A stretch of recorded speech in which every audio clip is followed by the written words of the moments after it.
I'm late already, so I'm sorry. Today, as you all know, we are having our annual budget kickoff. We do this every year, and each year we have a meeting, the board does, with the leadership team. I guess the leadership team is the management team and the board together. And Karen's supposed to be in here, in between these two guys. I just want to say, first of all, thanks to Steve Mokohysky and whoever else was involved in setting up this sort of table here. We hope that can you hear it? Can you hear it? Is the microphone okay from here? Yeah, okay. We want to make sure people can hear, because the folks on this side aren't looking at you, but we want you to be able to hear them. I think what I'll do is just start out by asking everybody to introduce themselves. And since we have several new people here, I'd like people to enunciate their introduction. So I'm Pete Sorensen, Lane County Commissioner. Oh, that's right. You go left. I'm just kidding. Joe Burney. I'm Lane County Commissioner. Thrilled to be here. Although, ironically, while I was listening to Pandora on the way here, B.B. King came on and it was "The Thrill Is Gone," but the thrill isn't quite gone yet. Nice to be here. Good morning. Mike Finch, Lane County Technology Services. Pat Parr, Board of County Commissioners. Excuse me. Patty Perlow, Lane County DA. Alana Holmes, Human Resources Director. Heather Buck, Lane County Commissioner, District 5. Jay Bozovich, West Lane Commissioner. Byron Trapp, Sheriff. Christine Moody, Budget Manager. Steve Mokohysky, County Administrator. Mike Coles, Assessor. Karen Gaffney, Director of Health and Human Services. Steve Dingle, County Counsel. And I know there are many other people in the audience as well that's involved with the county government, including Dan Hurley, who's joining us, Public Works Director. And are there any Budget Committee members here? Okay. Could you just stand up and introduce yourself for everybody? Timothy Moyce, Lane County Budget Committee member. Thank you. It's now my privilege to turn the meeting over to Steve Mokohysky, who's going to give an overview, followed by Mike Coles, who will be talking about the property tax. Thank you, Mr. Chair, Commissioners, and elected and appointed department heads, and our staff and Budget Committee member and others who are here with us today. Good morning. I'll first say that one thing I had nothing to do with was the setup of the table here. Oh. So I do want to thank Christine Moody, our budget manager, Judy Williams, our manager in county administration, Joe Zaludik, and Jill Allen, our budget analyst, for their great work in the setup here and pulling together all of this information. So we have a few different components, and we tried to structure this. It's consistent with how we've done our budget kickoff in previous years, but also with an eye towards the fact that we have two new commissioners, and we want to make sure that we give some historical context, not just for where we're headed with our budget in the next year and the next several years, but where we've come from.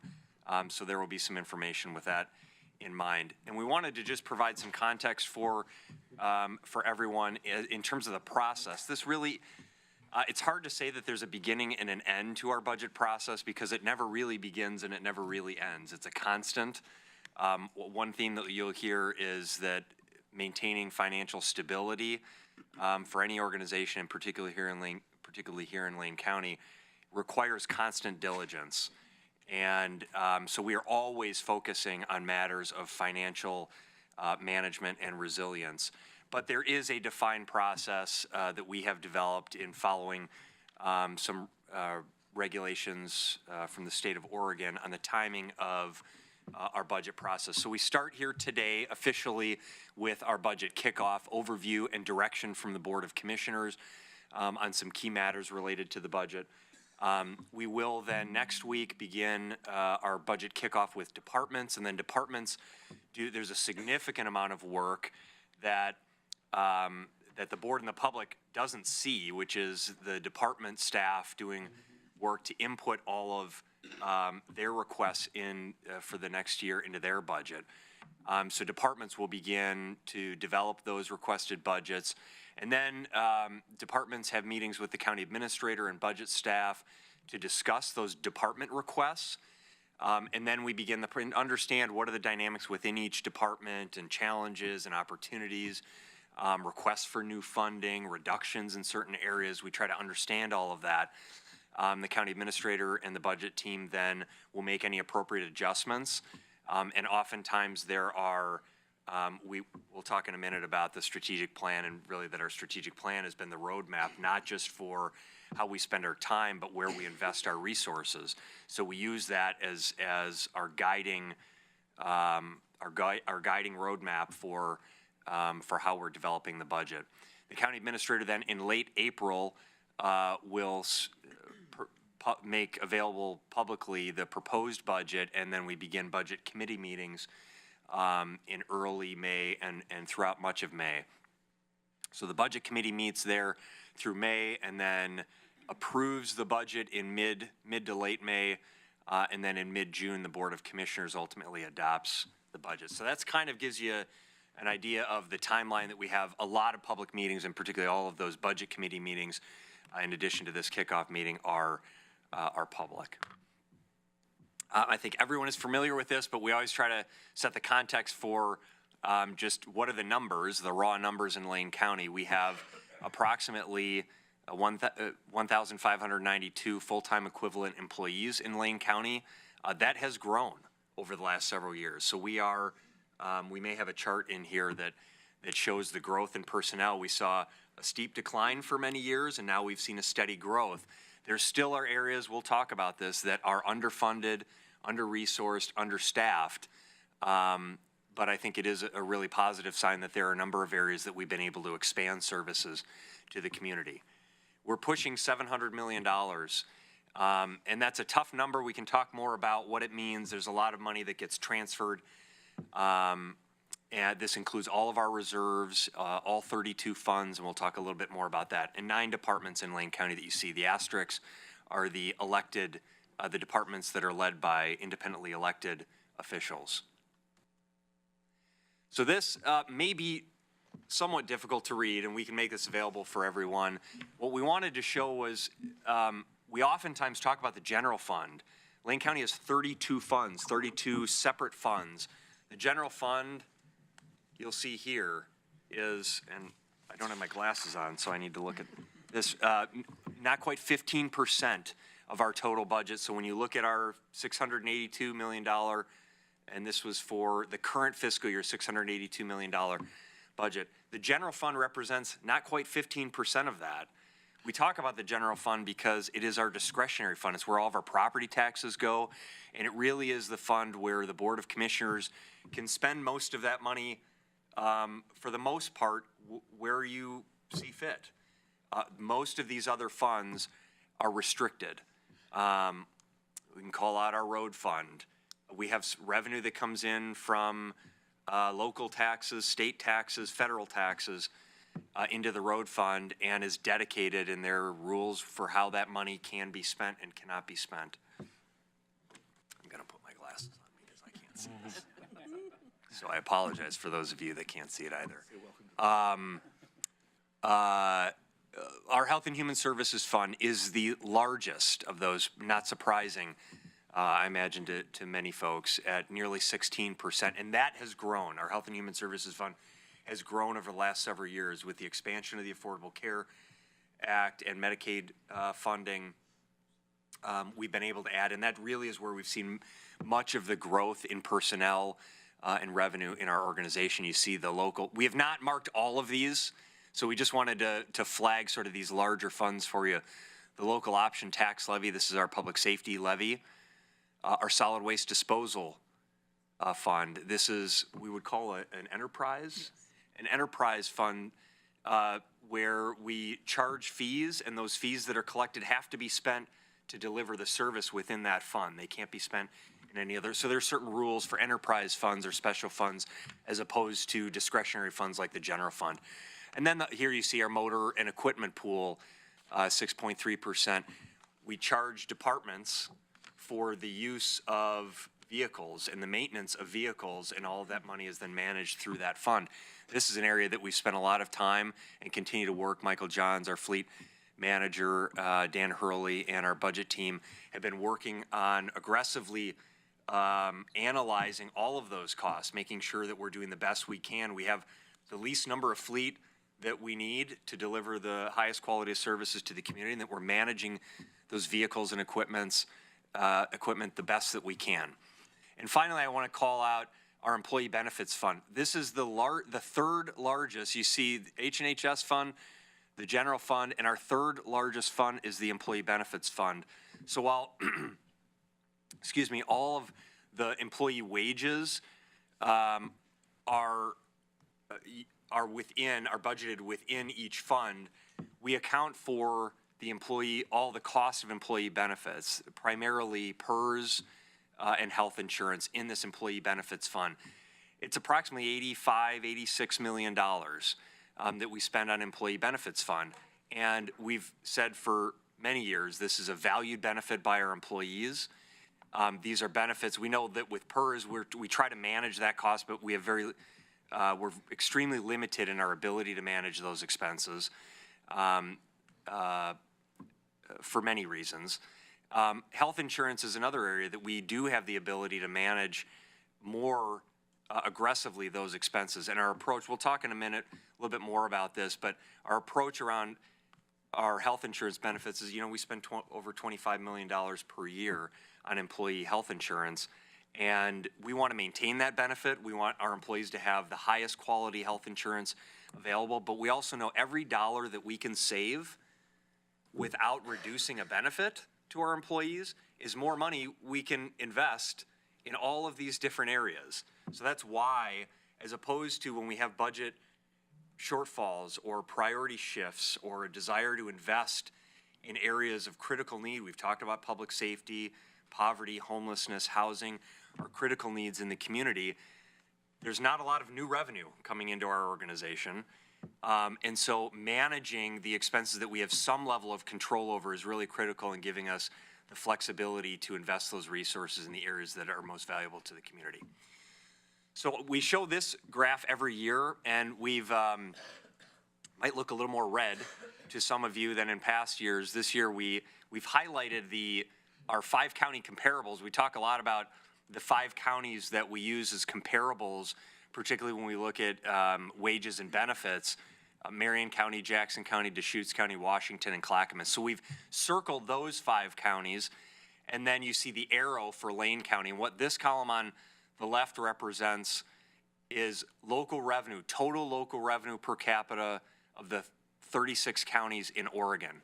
And you see Lane County is the 3rd lowest in total revenue per capita of all 36 counties. And we just wanted to call out where those other 5 counties are that we compare ourselves to based on population and other factors. And then here is permanent property tax. So this would include all revenue, property taxes, and other local revenues that are collected within each of these counties. And then when you look at just permanent property tax rates, Lane County is the 7th lowest at $1.28. Interestingly, Deschutes County is the 6th lowest in the state of all 36 counties, but Deschutes County has, I believe, 2 public safety districts, so they're permanent rates, property tax rates dedicated for both corrections as well as other public safety services, patrol, I believe some prosecution, and some other areas. So that's not included in their rate. It is also shown at $1.28. So actually, we're the same as Deschutes County.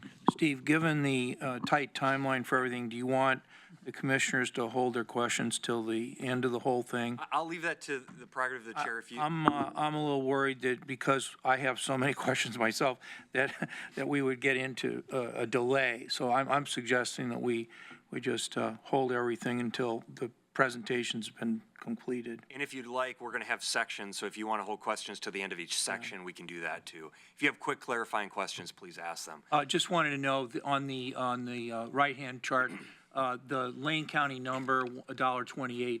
What is our total number with our levy? $1.28 plus 55 cents. And then the extension levy would be part of that too?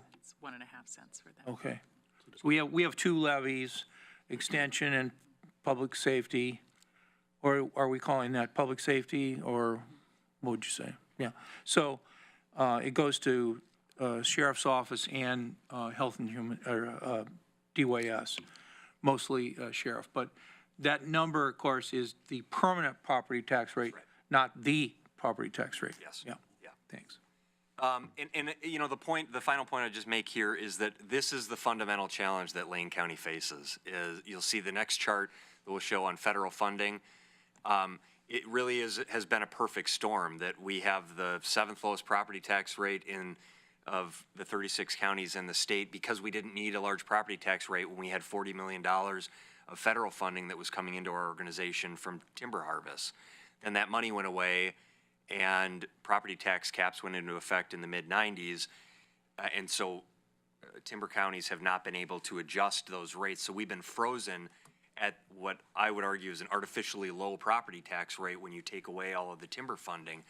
And it really is, as it relates to the critical core services that are largely in the general fund, the discretionary fund, that this is our fundamental challenge that we face. And so we're left to either try to identify these 5-year levies or some state change that would allow additional revenue to come into our organization for these critical local services, or until we do that, to manage the expenses that we have today. This is the chart that we show every year, and we update it again. It almost looks like an EKG here, but not in a good way. It goes back to 2001-2, and it shows inflation-adjusted federal timber revenue collected both in the road fund and the general fund since 2001. Inflation adjusted is a 93% reduction since that time. So the idea here is we've seen a $40 million reduction, $40 million wiped off of our books between the general fund and the road fund in the course of the past 18 years. And that you saw the steep decline in 2012. And then really the trend here is we did get in 2017-18 and 18-19 one-time payments. Congress approved 2 years of one-time payments, but the program is, this Secure Rural Schools program has not been reauthorized. So we're not budgeting future money because if it comes, then it's really one-time money that we can spend on a one-time expense. It has been beneficial because the housing improvement plan that the board will see recommendations for investment in $1.5 million in permanent supportive housing projects. Our ability to fund that program was because of that one-time Secure Rural Schools funding. But the combination of this chart and this chart really are the two things that explain why we are in the situation we are with underfunding in some critical areas. I think everyone is familiar with our strategic plan, but we show this again to articulate that everything goes back to, we don't have the time, the money, or the people to be everything to everyone. And so we need to be as mobilized, as focused as possible to achieve the highest level of results. And so we rely on the Board of Commissioners to tell us, what are your priorities? What direction do you want to go? We oftentimes talk about, I and the staff in the organization are the drivers of the bus and the commissioners are the passengers. You tell us where to go and we're going to find the way to get you there. So we're excited about our strategic plan and the evolution of this, and really working and hearing from our employees and articulating our values and identifying our core behaviors, what we really value. And when all of us as employees are at our best in this organization, we are exhibiting a passion to serve, a drive to connect with others, and a focus on solutions, not just a focus on problems. And the board has identified these 3 areas: a safe, healthy county, vibrant communities, robust infrastructure, and people and partnerships as the 4 priorities. And that really has been informed again through input from our employees and the public. Just wanted to call out within these 4 priority areas some of the things that have been identified: affordable housing and homelessness, behavioral and community health, and the integration with the public safety system, reducing recidivism and incarceration, investing in a sustainable, diverse, resilient local economy, investing in our natural environment, investing in inclusion, access, and equity issues, making sure that we're funding critical infrastructure in various areas. And most importantly, I would argue, investing in our people, that we're developing leadership development, training, new supervisor mentoring programs, new employee orientation, that we're creating a culture of leadership within our organization. We're really excited about that work. A lot of planning. So there's been discussion among the board and in the newspaper and in the community about whether or not we have plans. We have a lot of plans in Lane County. In addition to our strategic plan, which is our overarching plan, we have a 10-year public safety plan that the sheriff and the DA and others will speak about. A community health improvement plan that's been updated every couple of years, 2.0. I think we're headed into 3.0 now. Transportation plans, a rural economic development plan, equity and access, Parks Master Plan that was recently adopted, and a poverty and homelessness strategic plan, just to name a few. And then finally, what has been our focus in the last several years? Two primary goals: to create long-term financial stability, and then the second one that we'll talk about in a moment is to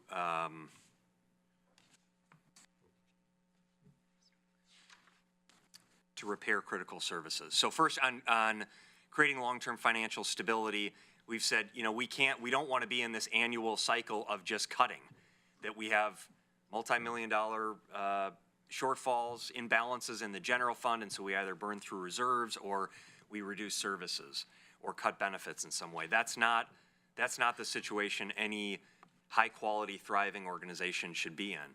So we want fiscal resilience, we want financial stability, and we create that by having a structurally balanced budget where revenues meet expenses without the use of reserves. We don't want to burn through our savings account to pay for operations, because you wouldn't do that in your own household. You wouldn't spend your savings account to pay for your mortgage. So here are some things that we've been focused on, and for the second year in a row, and this will be the third year next year, a structurally balanced budget without using reserves in all 32 of our funds. We've updated our financial policies and improved our bond rating. I'm not going to touch on all of these. I think, you know, for time's sake, we can come back and talk about some of these individual strategies that we pursued. The public safety levy has been really critical. Refinancing and refunding existing debt or paying off debt to relieve interest rate costs. These are long-term strategies. Our efforts on self-funding and engaging with our employees around our health insurance plan we'll talk more about, but we've seen 0% growth in our health insurance rates for several years now after a $2 million reduction in health. That has allowed us to not have to reduce employment, to not have to reduce wages or benefits, and as importantly, to be able to invest in additional services for the community. The transportation funding package has been critical. Really aggressive management, as I mentioned, of health insurance, workers' compensation, our technology services, legacy health retiree costs, lowering our attorney costs by bringing those operations in-house. A voluntary separation program that we implemented a few years ago. I mentioned the fleet review. We've done review, or in the process of doing a review of our facilities management, as well as one that's been completed regarding technology services. We propose the creation of a PERS side account in the budget this year, and we continue to work on those things. And then on repairing, so we've said let's get our budget balanced, and then let's look at investing in these critical areas, evidence-based programs that have demonstrated that they can not only improve the lives of our community, but also reduce costs or generate additional revenue. We've made significant investments in the Sheriff's Office and Corrections thanks to the levy fund, 111 positions there. 9 additional positions in the DA's office, both through general fund as well as grant funding from the state. 2 mental health positions and a parole officer in the jail to help reduce the cycle of incarceration, intended to work with offenders to steer them out of the correction system and into services in the community. 2 additional positions in assessment and taxation. Our $1.5 million housing improvement plan that you'll hear more about next week. And then a lot of effort around equity and access. We created a new procurement coordinator, an equity and access coordinator, and a recruitment coordinator over the past several years. Those are new positions that have all been focused on improving investment in women-owned and minority businesses in the community and how we contract with local companies, as well as the creation of our Equity and Access Advisory Board and a recruitment coordinator that's really working on expanding diversity in our workforce. So that's my section. I'll turn over to Assessor Coles unless you have any questions on that sort of high-level overview. My reading is that he's supposed to start 5-10 minutes ago, so I would like to just push on unless any commissioners have anything urgent to say. Okay, Mike, go for it. Thank you, Chair Sorensen and commissioners, and especially the two new commissioners, Commissioner Burney and Commissioner Buck, Vice Chair Buck, and Steve. I'm going to give a brief rehash and some projection information for the property tax system, and I'll make sure and stay close to the microphone here so you can hear me okay. Oregon property tax system, as you know, has several constraints that have been passed over the years, and we are still essentially stuck with these constraints until the legislature and the voters change the system. The main constraints are Measure 5, which limits rates, education $5 a thousand, and government $10 a thousand. Bonds were exempt from these limits. This limit was passed back in 1990. And we've lived with it ever since as far as that constraint on Measure 5. Measure 47 and 50, which was passed in 1996, 47 was passed, and then 50 was passed thereafter as a cleanup bill. The 97 values were reduced to the 1995 values, minus 10%, and created a new value type called maximum assessed value. That increase is typically 3% per year. There are exceptions to that, such as new partition plat subdivisions, properties coming out of exemptions, special assessments. But we're fairly constrained as far as how much the maximum assessed value, thus the assessed value of properties, can change per year. For properties that come out of an exception event, we have a change property ratio, which is typically for residential around 70% each year. This measures 47 and 50 allowed for local options. Local options allow for 5 or 10 years, depending on if it's for operations or if it's for capital construction purposes. And then again, on average, most residential properties are paying around 70% real market value. Commercial properties are around 60%, 65%. Industrial properties, heavy industrials around a 1 ratio, and light industrials also around the 60% range. The assessor collects on behalf of 85 different taxing districts. So in addition to Lane County, where we collect approximately 11% or 11 cents on the dollar, we collect for all the cities, the schools, education service districts, water districts, rural fire districts, urban renewal districts, parks and rec, library, and ambulance districts, in addition to some of the smaller districts, such as lighting districts and other specialty districts. The combination of districts, there are approximately 321 different tax levies that have different combinations of different rates. So it's quite a complex system to administer. The tax levies range from $7.20 to $24.49 per thousand, depending on the location of a property. Value changes for 2018-19. The market has been very strong, as you know, the last number of years. The real market value increased roughly to $62 billion for all property in Lane County. This is up from $57.6 billion, an increase of 7.6% as of from January 1st, 1/1/17 to January 1st, 1/1/18. The taxable value, which is a component of Measure 47 and 50, increased 4.3% over last year, from $32.8 billion to $34.2 billion. The 3% increase The reason why the 4.3% is over 3%, that 1.3% accounts for new construction, other exception value, and accounts that, quote, flip back and forth between being taxed and their real market value and their maximum assessed value. We have approximately a tax roll of $550 million for all taxing districts, and those taxes are up approximately 6.3% up from prior year. We have approximately 179,000 tax accounts in Lane County, and the tax accounts are broken out among about 55% residential, 10% commercial, 6% industrial, 4% farm and forest, about 5% multifamily, and for personal property, utilities, and other types of properties, about 4.5%. This chart I also added in as a change from last year. I put in the exempt properties at 16.6%. It just shows these are typically schools, could be government buildings, could also be the U of O campus, other areas, charitable properties that aren't paying into the property tax system but are on the property tax roll. Not federal. This would include certain federal ones, but mostly not federal, correct?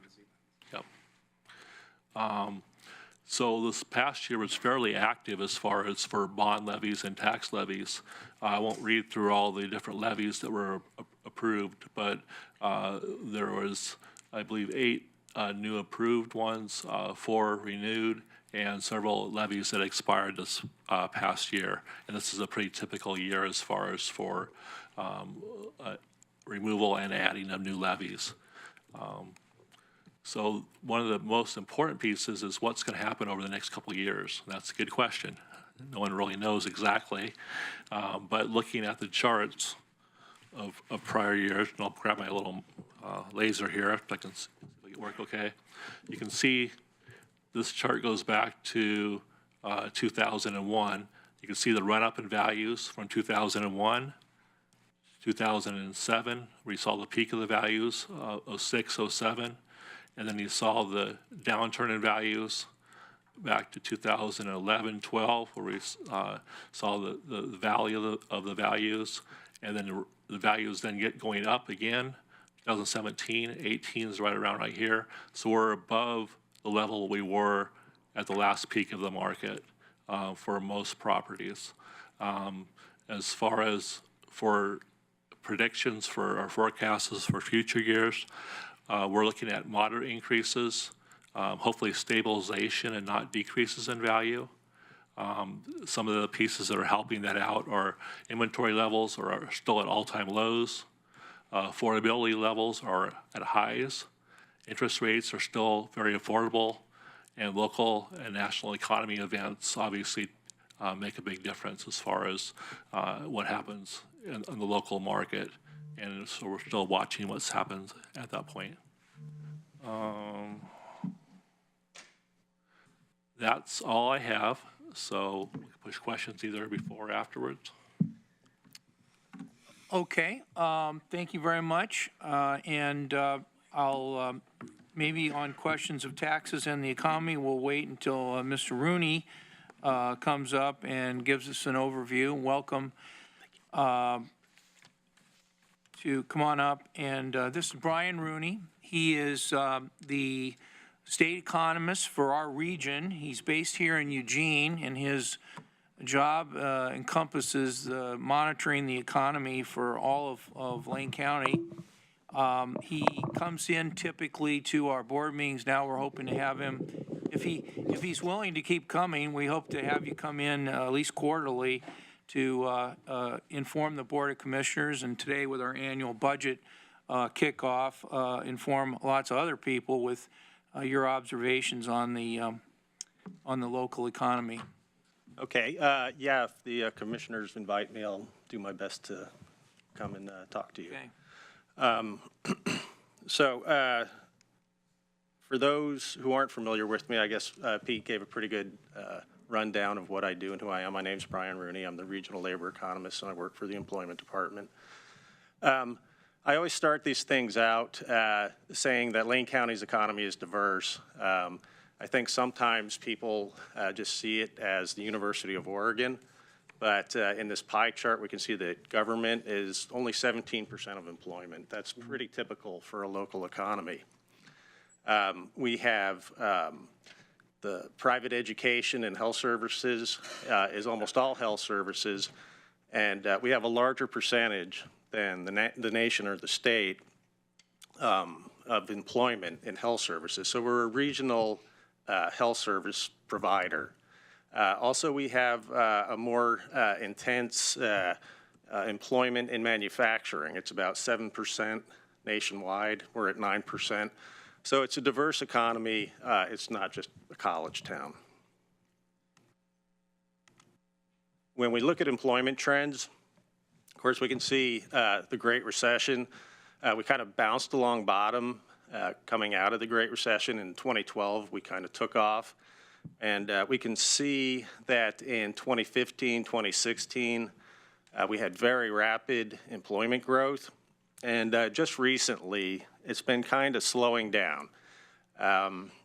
We lost 11.4% of our jobs during the Great Recession, and that compares to 8.5% statewide. The jobs lost were gained back in January 2017, and that's much later than Oregon statewide gained all their jobs back from the recession a couple of years later. Lane County is now 3,800 jobs, or 2.4% above the pre-recession peak. So this kind of dissects the recessionary period and the recovery.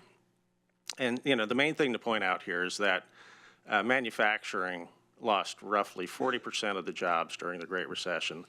And that had to do with the RV industry basically moving out and Hynix closing. That's about half of those jobs. And the rest, you know, was just in manufacturing in general, wood products. And we had some dependency on manufacturing then. As I showed before, we still have a little more employment intensivity in manufacturing, but we lost quite a bit during the recession. It's been very slow to come back. We've gained back roughly 2,500 of those manufacturing jobs, or about 31%. So we've experienced somewhat of a structural change. We were a little more manufacturing dependent before the recession. So the latest estimates show continued moderate to strong employment growth, but it may be slowing. So if we look at 2015, 2016, employment growth was around 2.8, almost 3% per year. In 2017, it was 1.7%, and over the year growth for September 2018 was 1.4%. So we're seeing that slowing. If we look at the graph, it's pretty broad-based growth still. We have that negative 300 in information. That's largely layoffs at Symantec. And then that large increase in health services and the large increase in government is mostly a definitional change. Home health care workers used to be classified in state government because that's where they were getting their paycheck. But legislatively, the definition was changed to private sector health services. Both of those would be up 100 or 200 if it wasn't for that transfer. I'm sorry. Yeah, Next slide. sure. Did you say there was a growth in government? Because if I'm reading. There was a definitional change for home health care workers. They used to be classified in state government. Now they're classified in private health care. So at the beginning of last year, that employment shifted. It was not an economic change. It was a definitional change. Without that change, without the definition change, both of those would be up 100, 200 or so. Unemployment rates, you know, we can see the Lane County was hurt a little more during the Great Recession. We pretty quickly got down to statewide and national levels. And more recently, we've seen an uptick. In October 2018, unemployment rate stood at 4.5%. That compared to 3.8% for statewide and 3.7% for the U.S. In May of 2018, we hit a record low of 4.1%. So over the past year, unemployment rates, even though they've been up and down, have been pretty much flat. And, we may be seeing the bottom for these unemployment rates. It's very rare, below 5% is actually kind of rare. Nationally and locally, we're seeing a lot of rates below 5% and 4%. Can't get much lower. GDP growth. It's great that they have GDP growth for local areas now. Lane County, and GDP growth, by the way, is the value of all goods and services produced in an area. So Lane County was at 2%, and if we aggregate all the metropolitan areas in the country, growth was 2.1%. So we're right there at the median or average. Kind of interesting that Odessa, Texas had the most growth at 12.1%. And just to the north in Enid, Oklahoma, there was a loss of 7.8%. Both of those were related to the oil industry, and I am not sure exactly what happened there. There must have been some sort of transfer between the two areas. Lane County was led by financial activities. A lot of that is real estate, and then health services, a large, fairly high-paying industry, and then retail trade also added a lot to GDP just because it's a large industry. The housing market. First, I'm going to look at some of the income and wage trends. If we look at 2016, income and wages barely rose at all. We're definitely below the rate of inflation. 2017, things began to perk up a little bit. Average wage increases, per capita income up almost 3%, and a really nice increase in median household income. Some of that may have to do with minimum wage increases, but it's better than 2015, 2016, what we've been seeing in the recovery. So far in 2018, we're seeing similar wage and income growth, 2.6% over the year for wages, and hourly earnings are up 3%. Hours are down a little bit, so that might wind up a wash. We have a burning question to my immediate left. Yeah. If you extracted from that data the city of Eugene, do those numbers look different? They would certainly look different. One thing about some of these income numbers is that off-campus students are included. If we take them out, household income goes up a little bit, a few thousand per year, it looks like. But even with those, they're in this, if you took the city of Eugene in the aggregate out of those county aggregate numbers, how do you think those numbers would change? I'm not exactly sure, to tell you the truth.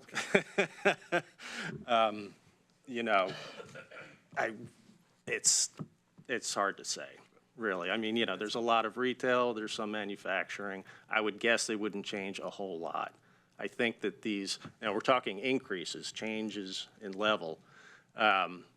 These are pretty comparable to the nation statewide. So, the level may change if you take out the city of Eugene, but the trend would probably be very similar. Last question, I'm sorry, I apologize. It's okay. Is it possible for you to get that information for us? I can try. Thank you very much. Okay, so this is the growth in apartment rent costs. And if we look at Western Oregon, it's really flattened out. When I was here last year, all of Western Oregon had very high rent cost growth. Lane County was 9.3% last year. This year, basically flat over the year. But rent cost burden still remains high. We had several years where rent costs were going up, 10% per year, while incomes weren't going up at all. So the rent cost burden, that's where 30% or more of household income is spent on rent, is at about 50%. That's down slightly, but still a relatively high number. And to buy a house, that cost continues to grow, but less than last year. Last year at this time, it was about 11% for Lane County. Now we're looking at about 7%. So some of the costs some of the costs of housing has at least leveled off a little bit over the past year. Building permits were down in 2017 compared to 2016. But this year, it looks like we're going to be a little higher, significantly higher. As of September, there were 906 total units. A lot of those were multifamily units. Oregon Economic Analysis made an estimate a few years ago where we need about 1,500 new units annually to keep up with population growth. So this year it's looking like we're going to get up around 1,200, so that's kind of getting up to the level we need to be at to keep up with population growth. Okay, we have employment forecasts.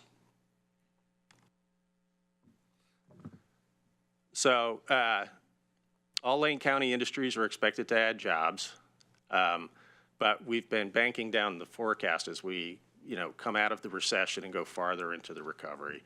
So coming out of the recession, we were looking at 18% growth over the 10-year period, then 15%, and more recently, the last two forecasts have been 11% over a 10-year period. So we're looking at around 1.5%, 2% annualized growth right now. We're forecasting an average of 1.1% over the next 10 years. Obviously, that indicates we're expecting a slowdown, possibly a downturn over the next 10 years. Healthcare and social assistance, large industry, adds the most jobs, but the fastest growing industry here is construction. Construction over the past few years has been adding 6 to 10% annually.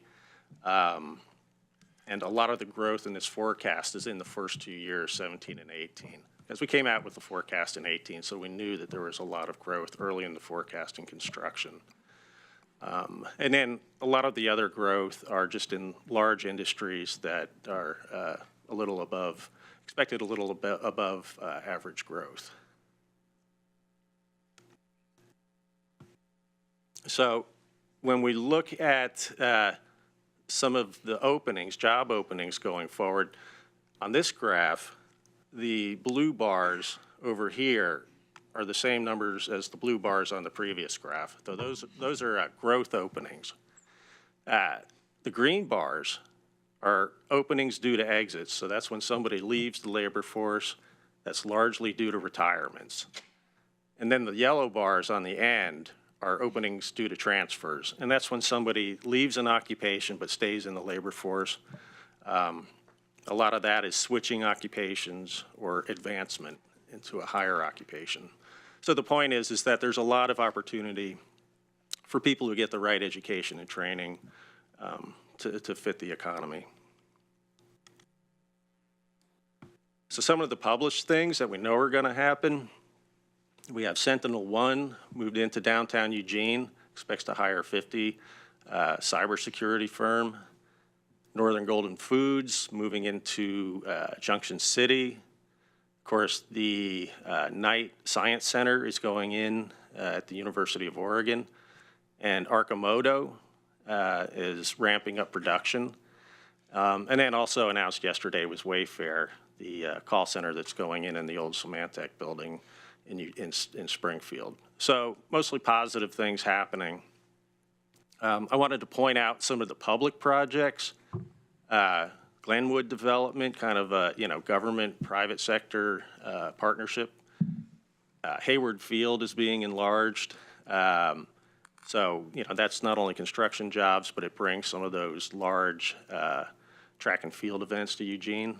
4J, I realized that the bond measure passed, but I didn't realize that it was $300 million. I mean, that's really significant and should have an impact. And then we have development of the former eWeb Riverfront, City Hall, and County Courthouse. That all seems to be coming together, moving forward. But these are all things that can help support the economy, even if we see a slowdown or downturn in job growth. I was asked to mention some challenges. Some of the things that I see, labor availability, We've got low unemployment rate and a relatively small population base. So currently, we have roughly 8,000 unemployed people. So it makes it difficult to compete with larger cities for employers, for companies looking to move somewhere. One of the ways that we counteract that is we have a very good workforce system. The employment department helps employers find employees. Lane Workforce Partnership does training, and Lane Community College also helps with the training. So that's helpful, but it's difficult to compete with larger cities. Infrastructure, always a problem. There's never enough money. Transportation, better highways would make some of the more isolated areas less isolated. I believe last summer there was some state money available for an intermodal transportation hub. That would be a good fit for this area, even though I don't believe the money. The money went to a site up in Lynn County. The fiber internet link in downtown Eugene has helped to attract employers. So that kind of infrastructure can help attract new and develop new employers in the area. So for the near term, we're expecting moderate growth to continue, but we're seeing some slowing now, and we would expect to see slowing into the future. Right now, we're still kind of in a sweet spot, strong labor market and increasing real household income. Rising wages create more demand, but can lead to inflation. So as I said, we're expecting more sustainable growth rates for employment. Interest rates are rising. The Federal Reserve has been cautious. I mean, interest rates are still historically low, but as they go up, it can slow investment. China's economic growth seems to be slowing. They're a big player. It's a global economy. So, if they have economic troubles, it can affect the whole world economy. Next recession, don't know. Many economists forecast sometime in the next 2 or 3 years. So any questions? And here's Okay, I was going to suggest that we go around, starting with me, moving in this direction in the time we have left to talk with ask questions of either Mr. Coles or Mr. Rooney. And my question is that I asked this type of question before about the different ways of computing the unemployment rate. And you referenced it several times. We have a good unemployment rate. It's really low. It rarely goes below 5%. We're below 5%. But I did ask questions about other ways of measuring unemployment. I'm wondering if there's other more comprehensive views of unemployment. I see people, on the streets. They don't look like they're working to me. They look like they're not working, but apparently they're not part of this number. So, right. Well, could you give us an overview of what I would call the real unemployment rate or the bigger unemployment rate? Really dislike the term real unemployment rate. So there's U3 is the unemployment rate, and to be included in there, you either have to be looking for work, and so to be part of the labor force, you're either working or looking for work. You have discouraged workers, which are people who are not in the labor force because they don't think there's any opportunity. They're not in the U3 unemployment rate. Right, that's U6. Okay. They're in the broader measure. And that measure's been coming down too. We've been seeing people coming into the labor force. What is the U6 unemployment rate? For Lane County, I'm not sure right now. It's 10%? generally, it's generally 2-3 percentage points higher than the U3 rate for Lane County, or for any area for that matter. But we've been seeing that come down also. We've been seeing people enter the labor force that had been sitting on the sidelines. And to some extent, that can bring up the unemployment rate because people started looking for work. But yeah, you're right. There are some people out there that just, this is a household survey, and you can get counts of the homeless, I guess. But there are people that are not included in the survey or the estimate. Okay. So it's not the number of people not working. It's And let's go around to the elected officials if they have any questions. Mike? No question. Nope. Sheriff? Commissioner? A quick question for Mike, because I don't know if I actually saw this, but was there an actual projection of what the general fund property tax revenues will be in your? I think Christine has that in her PowerPoint. Is that Yeah. coming up in hers? Okay. Yeah, I just didn't see it in yeah. all your descriptions about all the total dollars we're collecting for all of the taxing districts. I didn't see what Lane County was actually projected to collect, which that's what we're here for. So, okay, good. I'm glad it's coming up.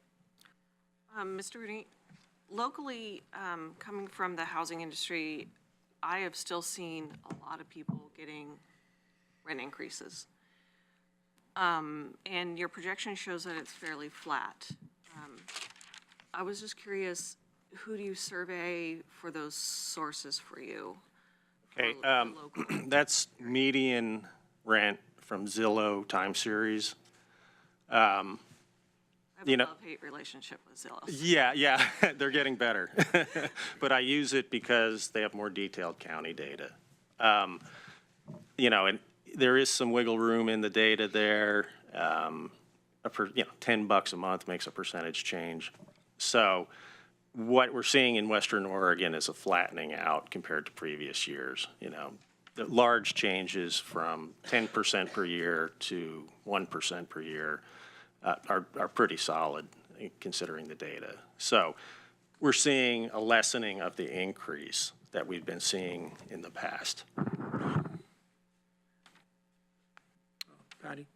Thank you, Mr. Chair, and thank you for that question, Commissioner Book, because. After Commissioner Farr, then Patty. Oh, I'm sorry, Patty. No, I'm fine. Patty. Please. No, fine. Thank you for the question, Commissioner Book. I have the same question, and anecdotally, and we can look around this room here, people are getting rent increases, and they're not getting wage increases. So the disparity of people being able to afford their rent, people are spending their other discretionary money on rent right now. One thing I'll point out, you said you can count the homeless to get a better picture of the U6. Well, the homeless aren't unemployed. We have many employed homeless people in our community, and more all the time. And as we see this disparity, and rents really are rising, I can attest to that based anecdotally. And whatever Zillow may say, real people on the street are getting rent increases that are causing more and more people all the time to become homeless.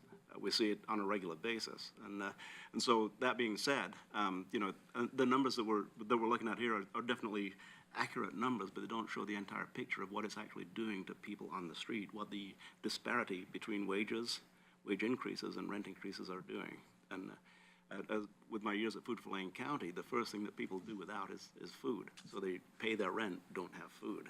So, all of this is a magnified impact on people who are suffering from poverty-related issues. Right, and the data doesn't say that housing affordability isn't still a problem. It's just saying that we're seeing some flattening in costs and some small increases in income and wages on a very broad level, not on a personal level, on a very broad level. Thank you for iterating that, and I was thinking that exact same thing, but, and really the impact, while the numbers are flattening, it's still not good news. We still are seeing more and more people on a monthly basis, more people are being forced out of housing, not just like the fire that happened in Springfield, making 7 more people homeless yesterday, but, more people are becoming homeless because they simply cannot afford their rent anymore. Right, yeah.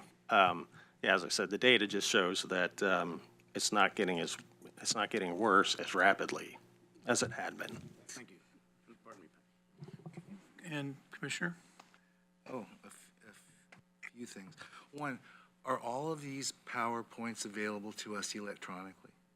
It'll be one PowerPoint, but yes, it will be, yes. That's even better. Thank you so much. That's because it's good baseline. Mike, if I owned a house in 2010 and I bought it then, and it was up here, and it went down, in 2016 when it was worth significantly less, was I billed property taxes on the basis of my purchase price or on the basis of the other, or You see where So, I'm going? so just to back up a little bit on Measure 47 and 50, Measure 47 and 50 reset the assessed value, which is truly called the maximum assessed value, to 95 minus 10%, and that goes up 3% per year. How fast can it go down? It doesn't go down typically. That's my question. Thank you. And then, forgive me, but and thanks very much. I was going to ask Commissioner Buck, but you already spoke to it, about rents. I'm very distrustful of the data. I don't think data speaks for itself. I think it has to be interpreted, and I think we have to look at the sources of that data. I happen to own a few rentals, and everyone considers me a wonderful landlord because I'm only increasing my rent about 5% a year, whereas they're finding rents increase 10 to 20. I mean, it's just been a crazy housing market. So I am trying, and I don't know how, I'm simply making the statement to, in my own mind, resolve the disconnect between certain pieces of data and what my anecdotal experience tells me is correct. Right, right. And, you know, that's a median. There could have been some lower income housing built. You know, there are several things that can affect the data. Absolutely. I'm not questioning. I'm just, yeah. Right. Commissioner Bernay, if I may follow up, just a clarification, when the real market value does drop below the maximum assessed value, you are taxed on the lower of the two. So even though you have the gap between the two values about 70%, if your real market value did drop significantly, you could essentially have a decrease in your assessed value in extreme cases. Thank you. Okay, so let's take a recess till, oh, wait. Yeah, Wait. we're gonna do. I already jumped over this, thinking we'd already done it, I'm sorry. So we'll now welcome Mr. Kyler to the table. Thank you, Mr. Rooney, for coming. Really appreciate it. We'll invite you back. And my real estate agent says, don't trust Zillow, but I didn't say that publicly. Okay, thanks a lot. And so Mr. Kyler's here. He handles our local, state, and federal legislative issues, and he's here to talk about the state and federal legislative issues. Okay, good morning, commissioners. Let's see, I'm just going to do a couple of brief slides that will give you hopefully a flavor of both the federal and state trends.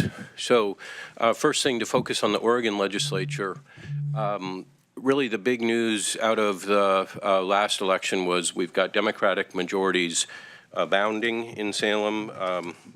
Governor's office, both chambers are Democrat majorities, significant Democratic majorities, significantly a 3/5 majority in both chambers. So in particular, revenue measures which require a 3/5 vote become much easier to attain. I've always told staff that one of the things that makes Lane County unique in Salem is that we've got really good, while we don't have as many legislators as the Portland area, we actually have legislators who are very well situated. We've had a couple of changes in committee assignments here for the coming session, but you can see we're still really well represented in terms of leadership. And so I've listed a couple things. There's some significant changes. Nancy Nathanson, who's now chair of the House Committee on Revenue, she was the co-chair on Ways and Means, which was an exceedingly powerful position. Not that the chair of revenue isn't significant, because particularly tax revenue measures have to begin in the House. So, and she's been very busy with her new assignment, but in particular for some of the things that we were working on, having her as co-chair of Ways and Means was very good. Now, you do see that we've added a little bit of power, particularly on the Senate side in Ways and Means. Lee Byer is now on Ways and Means, Senator Lee Byer, so that's a very good thing. James Manning continues to serve on Ways and Means, and while he's not chairing the sub on public safety, he sits on the on the subcommittee of public safety, which is in particular important for us because that's where our courthouse project will begin, is going, the Oregon Judicial Department's budget goes through that subcommittee. So we do have some good representation there. Into priorities, what I wanted to point out here is these are Lane County's, the priority, when I say priorities, these are the actual measures that the board has authorized us to work on. And so while the budgetary issues, like the third and fourth bullets there, do not have particular bills established yet, they're more budgetary issues. All those other items actually do have, we've been working to get those bills either have a legislative council number or an actual bill number. We've been busy trying to make sure those things are introduced, pre-session filed. And so we've got a number of different in particular policy issues that we've been working on. The highest priority, obviously, for us is the courthouse funding. Those budgetary issues, though, are also important. We're seeking a couple of things that did not make it into the governor's recommended budget, in particular $3.1 million for post-prison supportive housing. There is no money identified in the governor's budget for the employer incentive account, which is part of the governor's sort of construct to help buy down PERS costs, and there's some others as well. Okay, so moving along into the sort of the bigger policy issues that the legislature in particular will deal with. You can see on the left, these are things that we'll be paying attention to. They're not necessarily priorities yet. They are identified typically within our policies and priorities document generally. So we'll be seeing the legislature has an actual joint committee on carbon pollution reduction. Again, in House revenue, I've seen a number of bills that have already been introduced that are fairly interesting with respect to property tax reform. CCO 2.0 is the renewal of the contracts that the state establishes with CCOs around the state, and we're monitoring that to see if there's going to be any new framework around those CCO contracts. Beer and wine, we're expecting to have, while we don't have authority to locally tax those, we are expecting to see an increase in the statewide tax, or at least it's being proposed. Inhalants and marijuana, we are constantly keeping an eye on that. There's a proposed new language around a vape tax.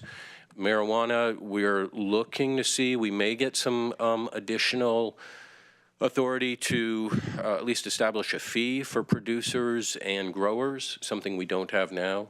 In particular, that's there's a bill out there that's aimed at the southern Oregon counties having a little bit more authority to establish a fee for those entities.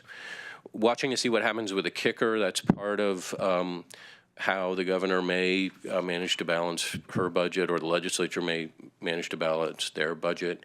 And then there's an interesting concept that's being worked on fairly late in the game. I've got to be honest, it seems fairly late in the game to be introducing this, but the good news is it is being worked on, and that's behavioral health justice reinvestment.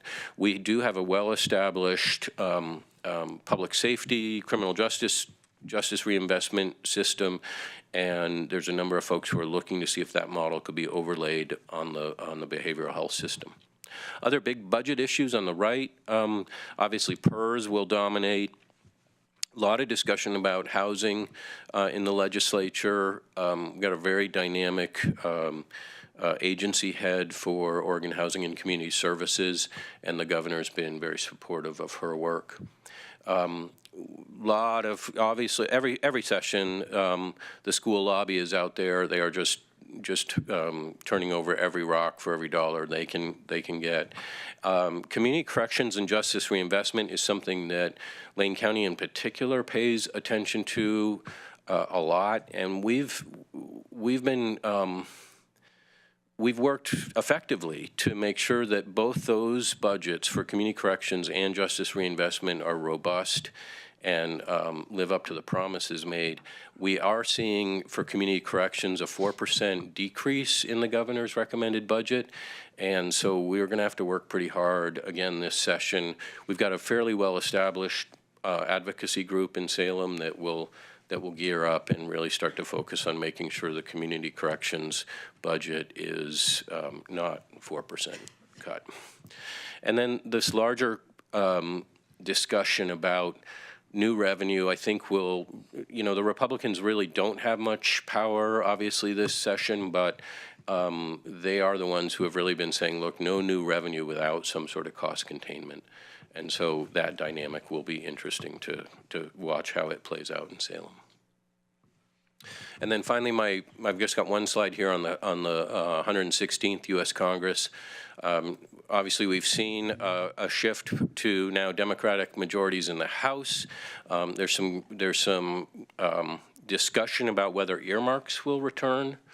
Earmarks have really, at least used to prove to be sort of the lubricant that managed to keep government functioning and bills getting across the finish line, and they were good for us. Anybody who's visited with Congressman DeFazio has heard him say that he'd defend every earmark that he ever wrote, and when you look around our community, there's quite a bit of projects that have been funded with earmarks. Second bullet I wrote a couple weeks ago, I don't know, enhanced partisanship and conflict or a return to regular order. I think we're leaning towards the enhanced partisanship. But there was some, the budget process last year actually did, for the first time in many years, really did sort of follow regular order, where there were actually budget bills that were the regular budget bills and that were passed by both the House and the Senate. And so there was some good signs there. And I just think we've just got to wait and see what happens. Obviously, we're at complete stalemate right now. In terms of local leadership, you can see a couple of the things that I've pointed out here, particularly in the House, the changes. Peter DeFazio very significantly now has got the gavel in transportation and infrastructure. And if you've been listening to the news at all, you've heard Leader Pelosi and others talking about the importance of an infrastructure package. Our understanding is that Peter DeFazio has one on his desk. It's ready to roll. And particularly, he's not afraid to identify projects, and our challenge is to make sure we can deliver some local projects for him to consider.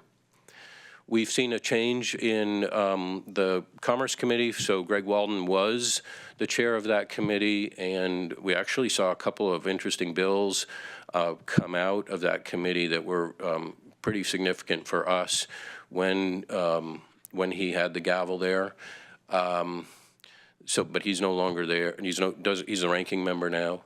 Suzanne Bonamici is taking the chair for the Subcommittee on Environment, House, Science, Space, and Technology, and that could be pretty significant for us. She's been, as a former state legislator,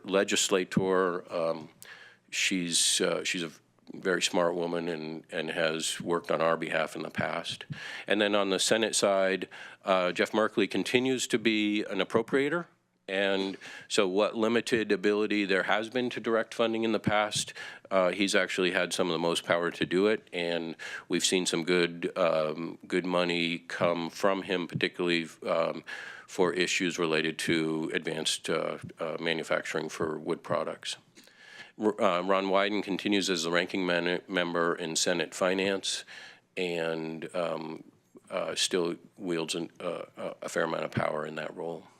So our priorities in terms of federal work, community health clinic funding is something we're always keeping our eyes on, federal forest management, and then a couple of infrastructure projects, Highway 126 West.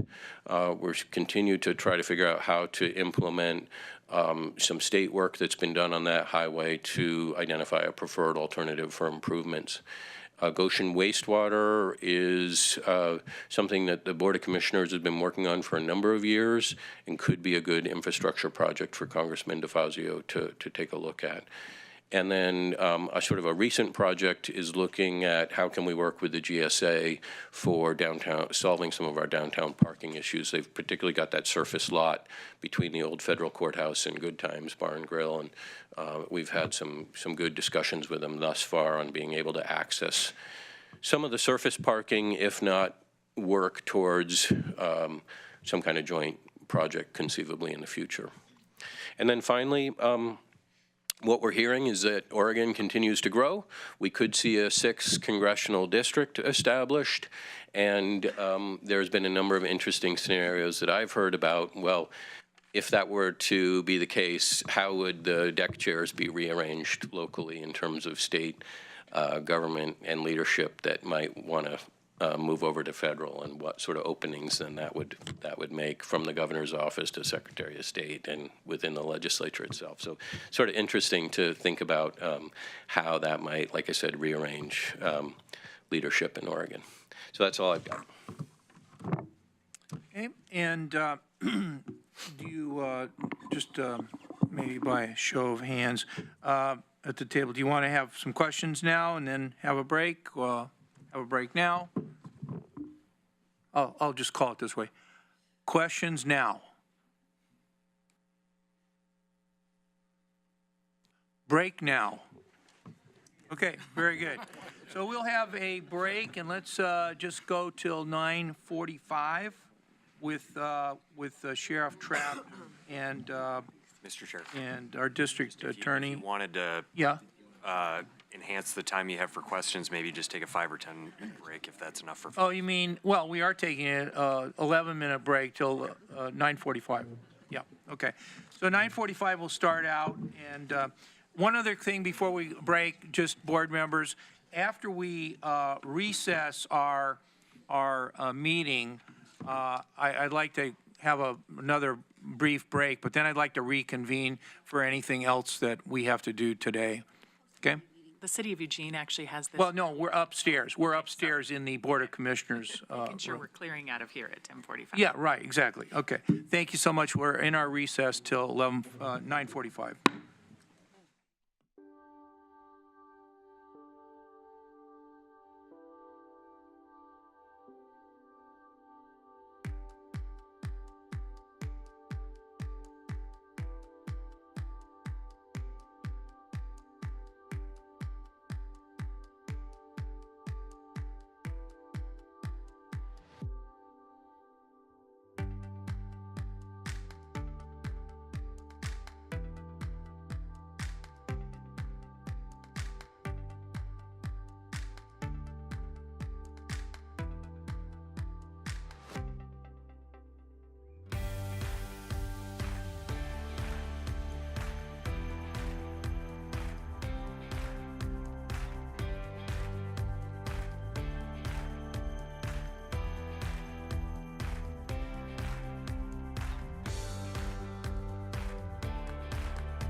Good morning.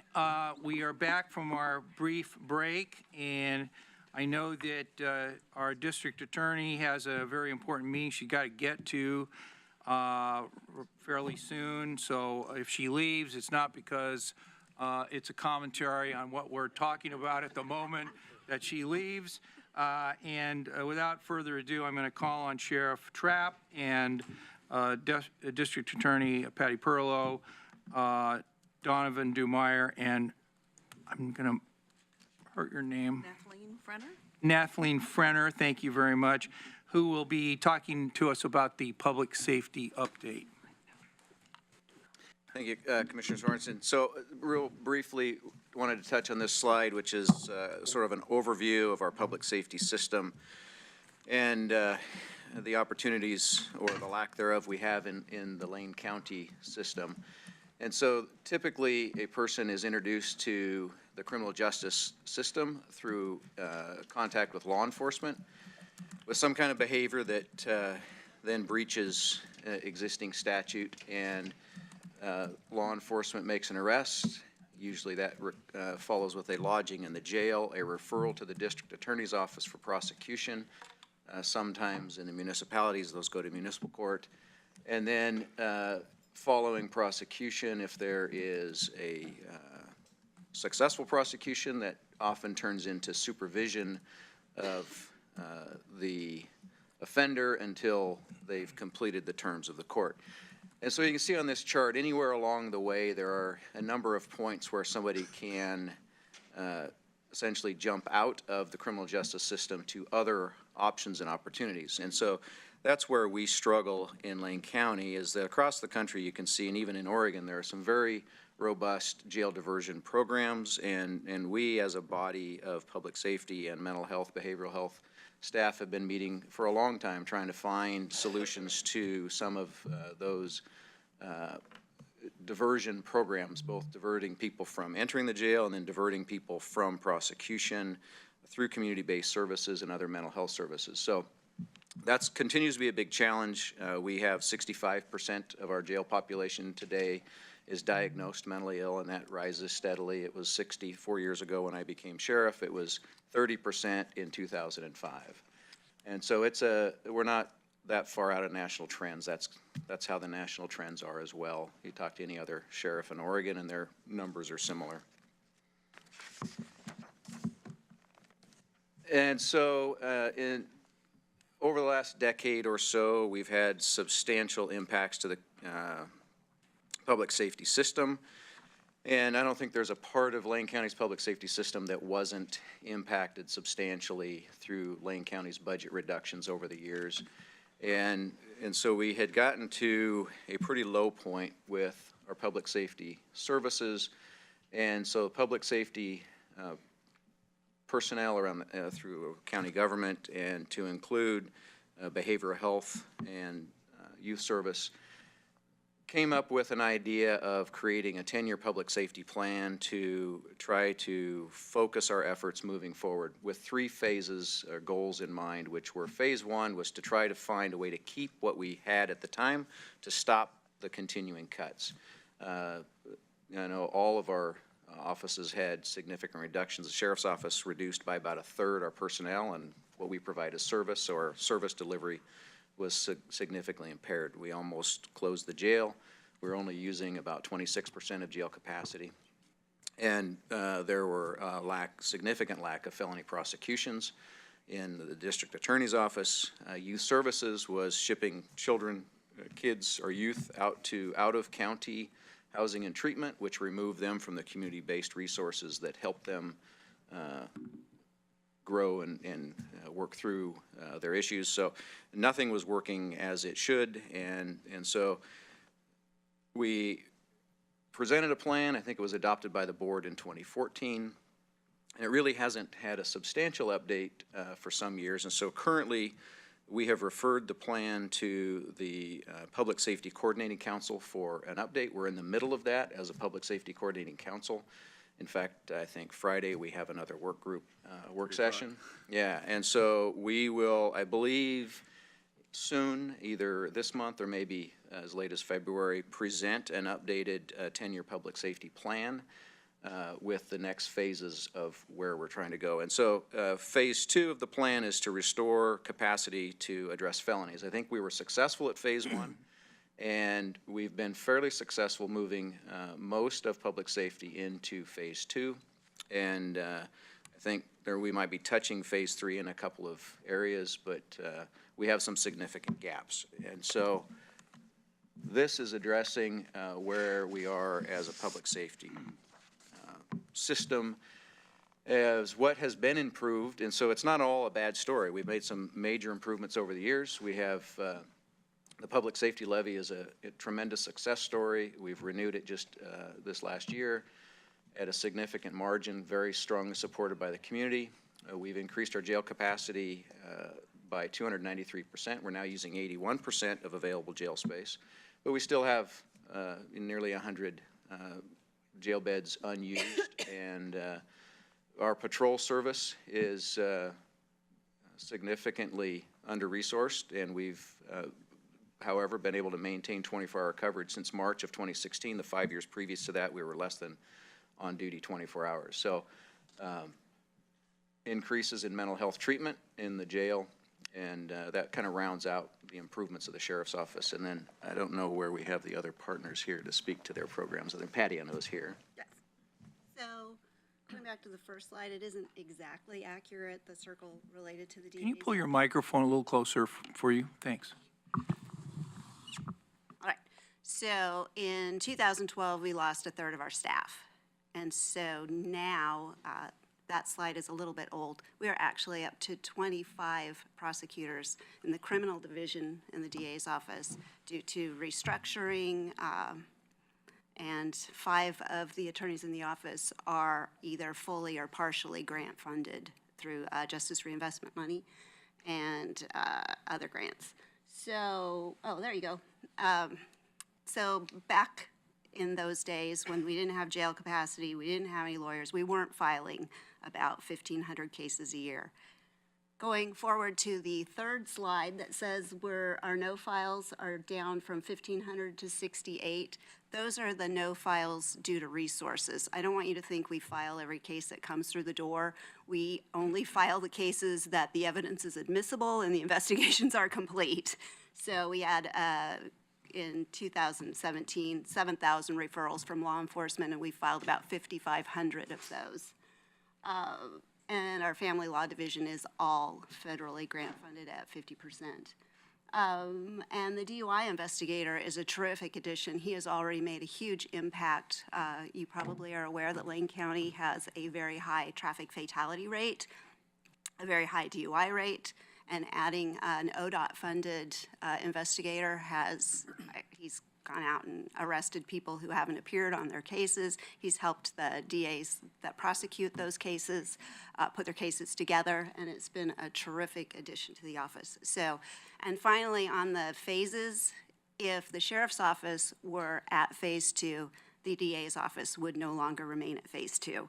Because our capacity is for what is coming in the door now. If the sheriff were fully funded, we would no longer be able to keep at the pace that we're going. Our case volume would go up dramatically. And it's good for the community, actually. I just had a letter from somebody come in and say, I know where there is a low law enforcement presence, that more people are being sent to prison because they aren't being addressed at the community level. And that is a fact in Lane County. We are so low on our law enforcement presence that when people finally are apprehended, their criminal history gets stacked really fast, and we divert a lot of them through our programming, but we do actually have people who should have been addressed earlier by a greater law enforcement presence. And I'll forward to the next slide so you can get out of here and you can address your remaining critical needs. Yeah, well, we wouldn't be able to hire any more staff if the sheriff's office were fully funded in our current location, because we currently have one lawyer who is retired, coming back to take on some of the additional responsibilities that we have, who is seated with the clerical staff. We are out of offices. I will, who we got here?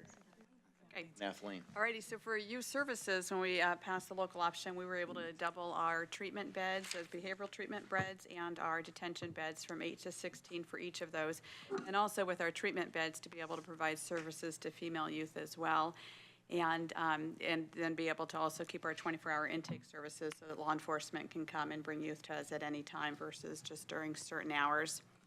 We've also done some work over the last years to develop a disposition matrix. So for all the 1,000 youth that are coming to us every year, to really be sure that youth are getting the same services when they come to us and that we're treating them the same based on their crime and their risk. And then also making sure that we're following that for DMC, disproportionate minority contact, to make sure that all kids that are coming in are getting the same services and the same treatment from us. I'll touch on adult parole and probation, and so they've been able to add some new programs and to really focus on diverting individuals from prison when being in the community is the most appropriate, and to also expand on their treatment court participation. So for adults whose primary crime is related to substance abuse, to really be able to focus on that in the service area versus the criminality on that. And then also being able to have specific caseloads for gender-specific and mental health. We know that that men and women commit crimes coming from different places, and so to be able to have caseloads really focusing on that allows them to be able to get the services they need.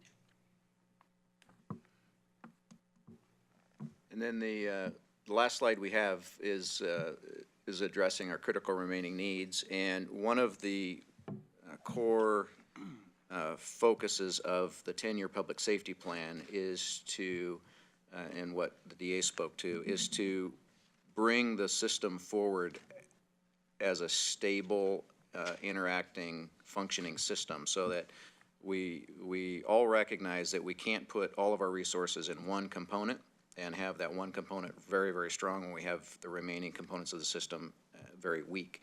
And so that's where, as we move forward addressing the remaining critical needs, that we will be approaching the Budget Committee and the board as a united public safety group, and recognizing how improvements in one area affect the impacts of the other. And so in the Sheriff's Office, as the DA spoke to, we remain a very limited police service function.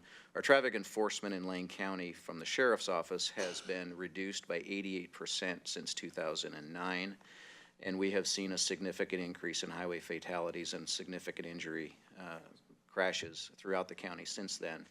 And so our patrol resource is also extremely limited. We're one of the lowest per capita, per 1,000 population law enforcement agencies. We're certainly the lowest in the state of Oregon, I believe, but even nationwide, to look and see a comparative agency that serves over 100,000 residents with the limited resource we have. And so those are our continued challenges. There's some infrastructure needs at the jail, certainly some continued mental health focus at the jail. And then we also, not necessarily as constrained as the district attorney's office, but we also live in the same building. And so we have some longstanding facility needs. We have intermittent raining storms of poop that comes down in our detective sections and is significantly problematic for ongoing business needs. And so certainly improving that with a new courthouse facility is a critical need for us. Okay. Is Mr. Dumeier up next, or how's that going to work? Yes, okay. I thought Nathleen was filling in for him. I was for until he got here. Okay.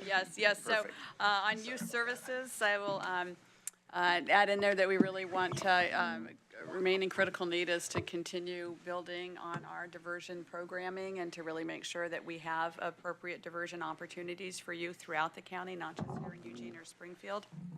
And then also the continued work on our DMC work, disproportionate minority contact. We know for youth and adults in the country, in the state, and even in Lane County that there's a disproportionate representation of people of color throughout the juvenile system, and throughout the adult and juvenile system, and to be able to do our part of the work for the juvenile system. Well, good morning. So for parole and probation, we actually we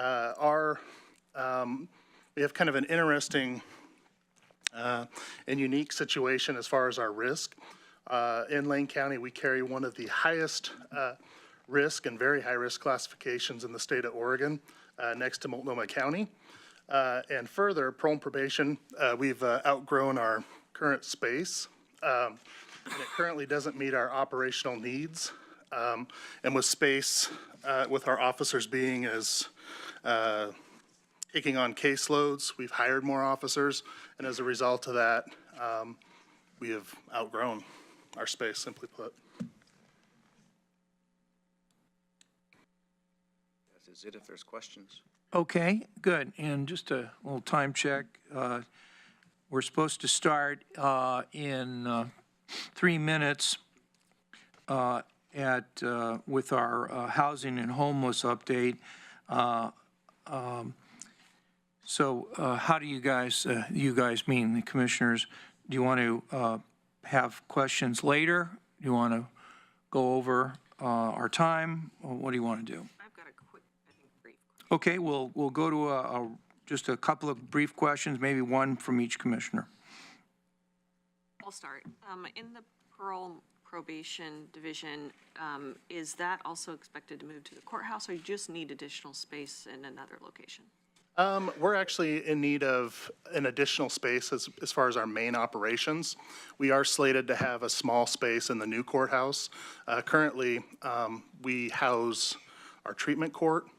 We house our low-risk population within our current courthouse space here down in the basement. Any other questions? Okay. My hope is that, Ask another? I could give Heather my question.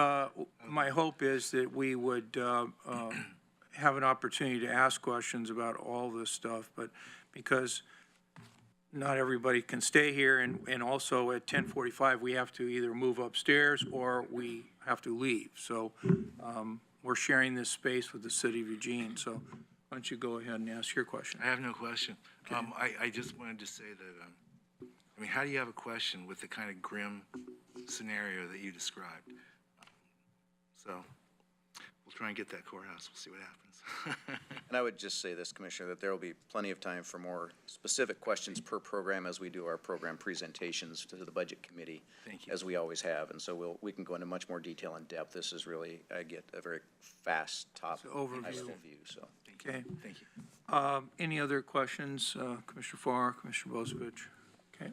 Commissioner, I'll just note for you also, for those of you not familiar with, we put the note cards out. You'll see colorful note cards that appeared. We use this tool during Budget Committee because there really never is enough time for every question, or it might be a lengthy answer, something we have to go research. So if you have any questions that you don't get answered today, feel free to write them on the cards, and we will pick them up and get them out to who needs to answer them and get them back to you. And So also we'll make budget sure we staff, have- and I want to compliment Ms. Moody on this, they're very, not only do they receive these questions, but they answer them and they share them with all the Budget Committee members. So your question and the answer to it goes out to the other commissioners and the Public Budget Committee members. That's a really good system.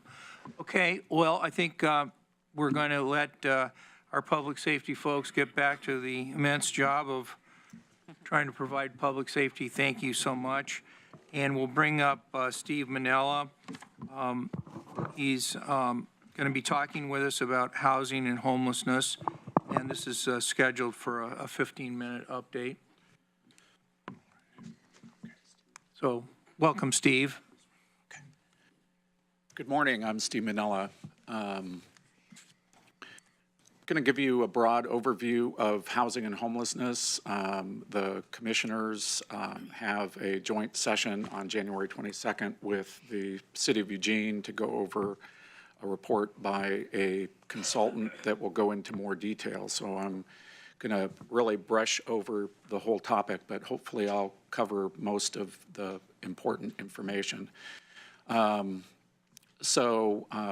County and the Poverty and Homelessness Board have had strategic plans that have placed housing and homelessness up as a top priority.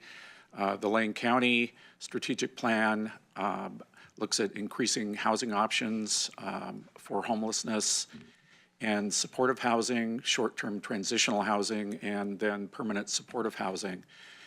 Additionally, there's a goal to implement a collaborative multi-jurisdictional housing affordability plan, and that's something that's just in the works.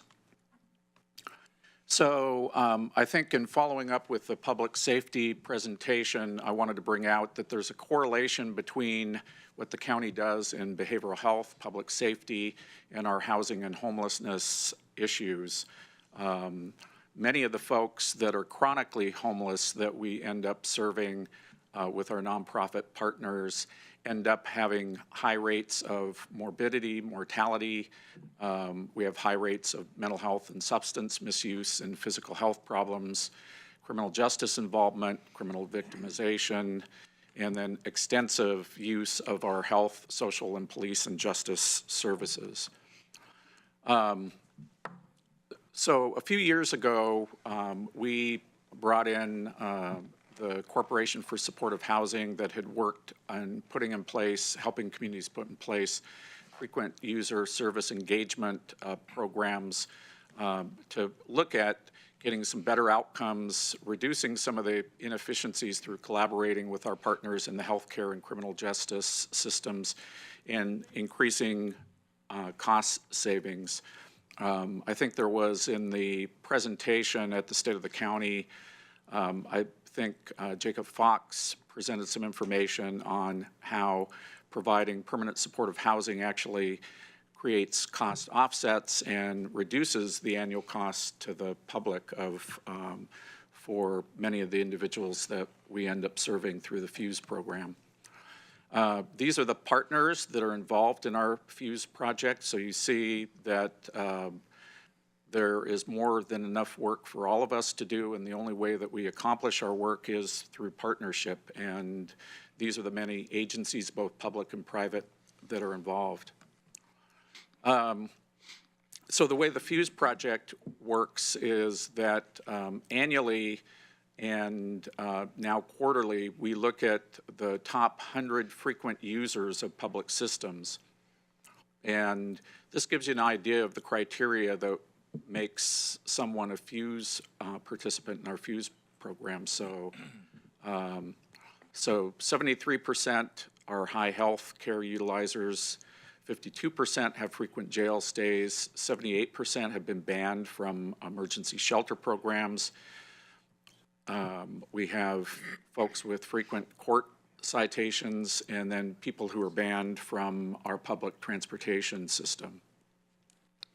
So in our pilot project that we concluded last fiscal year, the findings from the pilot, and this was with 30 participants in the initial group, and there, when I say 30 participants, these are 30 people who were placed in permanent supportive housing. We actually did outreach to 80 people of the 100 that were on the FUSE list. And the findings really reflect that both outreaching to this population and also providing permanent supportive housing reduces problems, both safety and healthcare problems, both for the individual and for the community. So we saw EPD arrests go down 82%, jail intakes with this population in the pilot group go down 50%.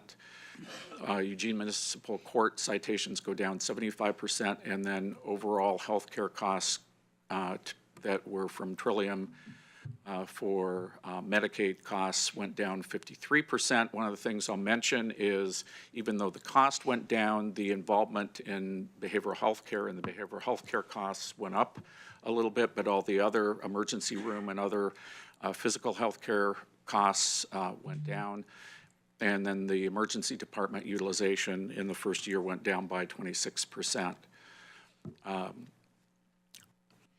So as part of the Poverty and Homelessness Board strategic plan, when we formed the Poverty and Homelessness Board 3 or 4 years ago, we tried to identify sort of what we called low-hanging fruit. And we very much wanted to get a housing first building, and we wanted to be able to show the community that if we created additional permanent supportive housing, and particularly Housing First, which is low barrier housing for some of the folks that are most vulnerable, that we would be able to do this.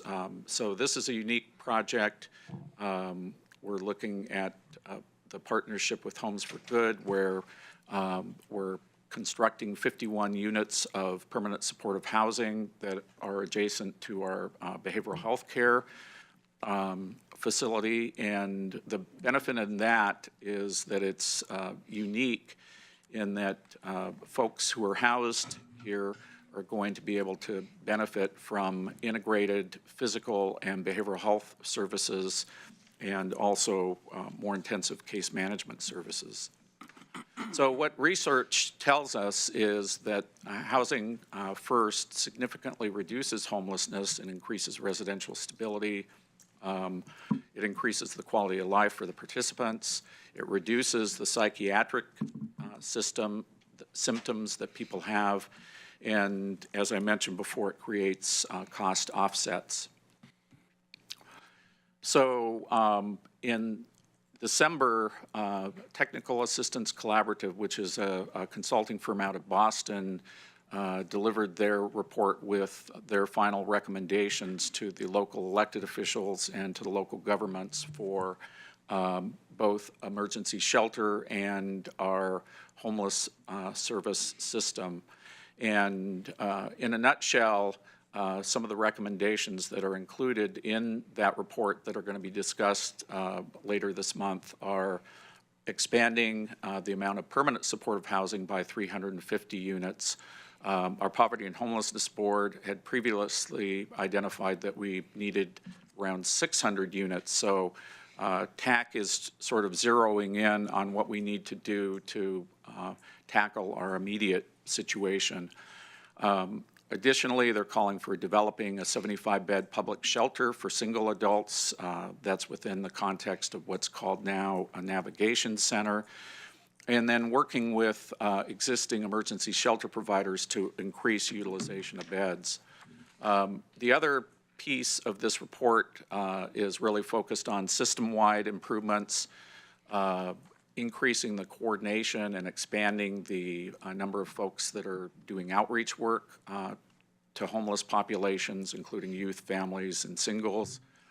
Diversion, which is a system-wide diversion. We have diversion programs in place for families and youth, but one of the big gaps that we have is for couples and singles without children. We don't have diversion programs in place. And then expanding and better utilization of our rapid rehousing resources. And the idea there is that you very rapidly, as people become homeless, if they end up being homeless, if you can't prevent them or divert them from becoming homeless, then you very rapidly get them back into housing. And particularly, one of our greatest concerns is for families with children, and the real issue that we have aside from housing is that many of the folks that are involved in the cycle of homelessness end up becoming trauma survivors, either from their homelessness or from previous life experiences. So the progress to date, just in the last couple of years, is that we have in 2018 the Oaks at 14th, a 54-unit development that Homes for Good is working on. We've added 46 units of scattered site continuum of care funded shelter and supportive housing. And then more recently, in partnership with the City of Eugene, we've expanded. It's called D2D. It was Dusk to Dawn. Now we have Dusk to Dawn and Dawn to Dawn seasonal emergency shelter beds. So, just in the last couple of years, we've added that many additional beds on a seasonal basis. And then in 2019, we're looking forward to breaking ground on the Commons on MLK, the project that I mentioned previously. And then today, actually, a team of us are reviewing the board and the administrator through the budget last year made available $2 million to be invested in permanent supportive housing, and we're reviewing projects this afternoon, and the finalist projects that we have would create 35 additional units of permanent supportive housing. So that's my overview. I'm open to any questions you might have. And again, we'll have an opportunity on the 22nd to go into this in more detail with TAC consultants. Okay, thank you so much. I'd like to invite the elected officials to ask any questions, starting with Mr. Coles and moving around to the sheriff, Mr. Bozovich. No questions for me. Just a brief statement.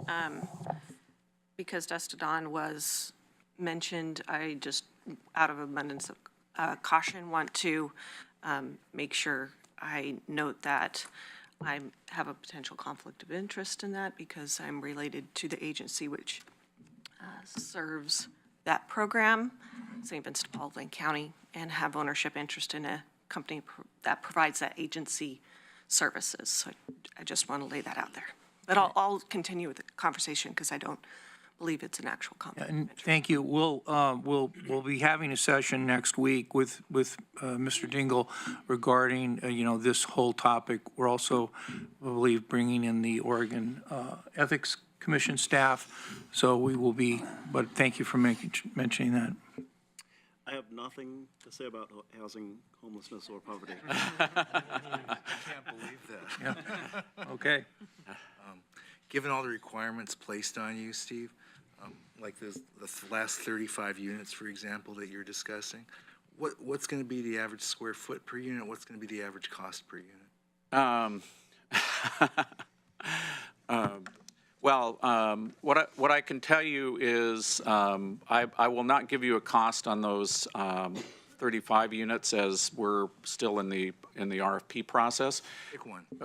Well, what I can tell you is that part of what we've tried to accomplish with what's known as the HIP program, Housing Improvement Plan program, is that we have tried to be flexible and be creative. So I think that you'll be pleased that many of the projects that we're considering have costs that are significantly less than a typical, what an affordable housing tax credit project would be, which is most affordable housing.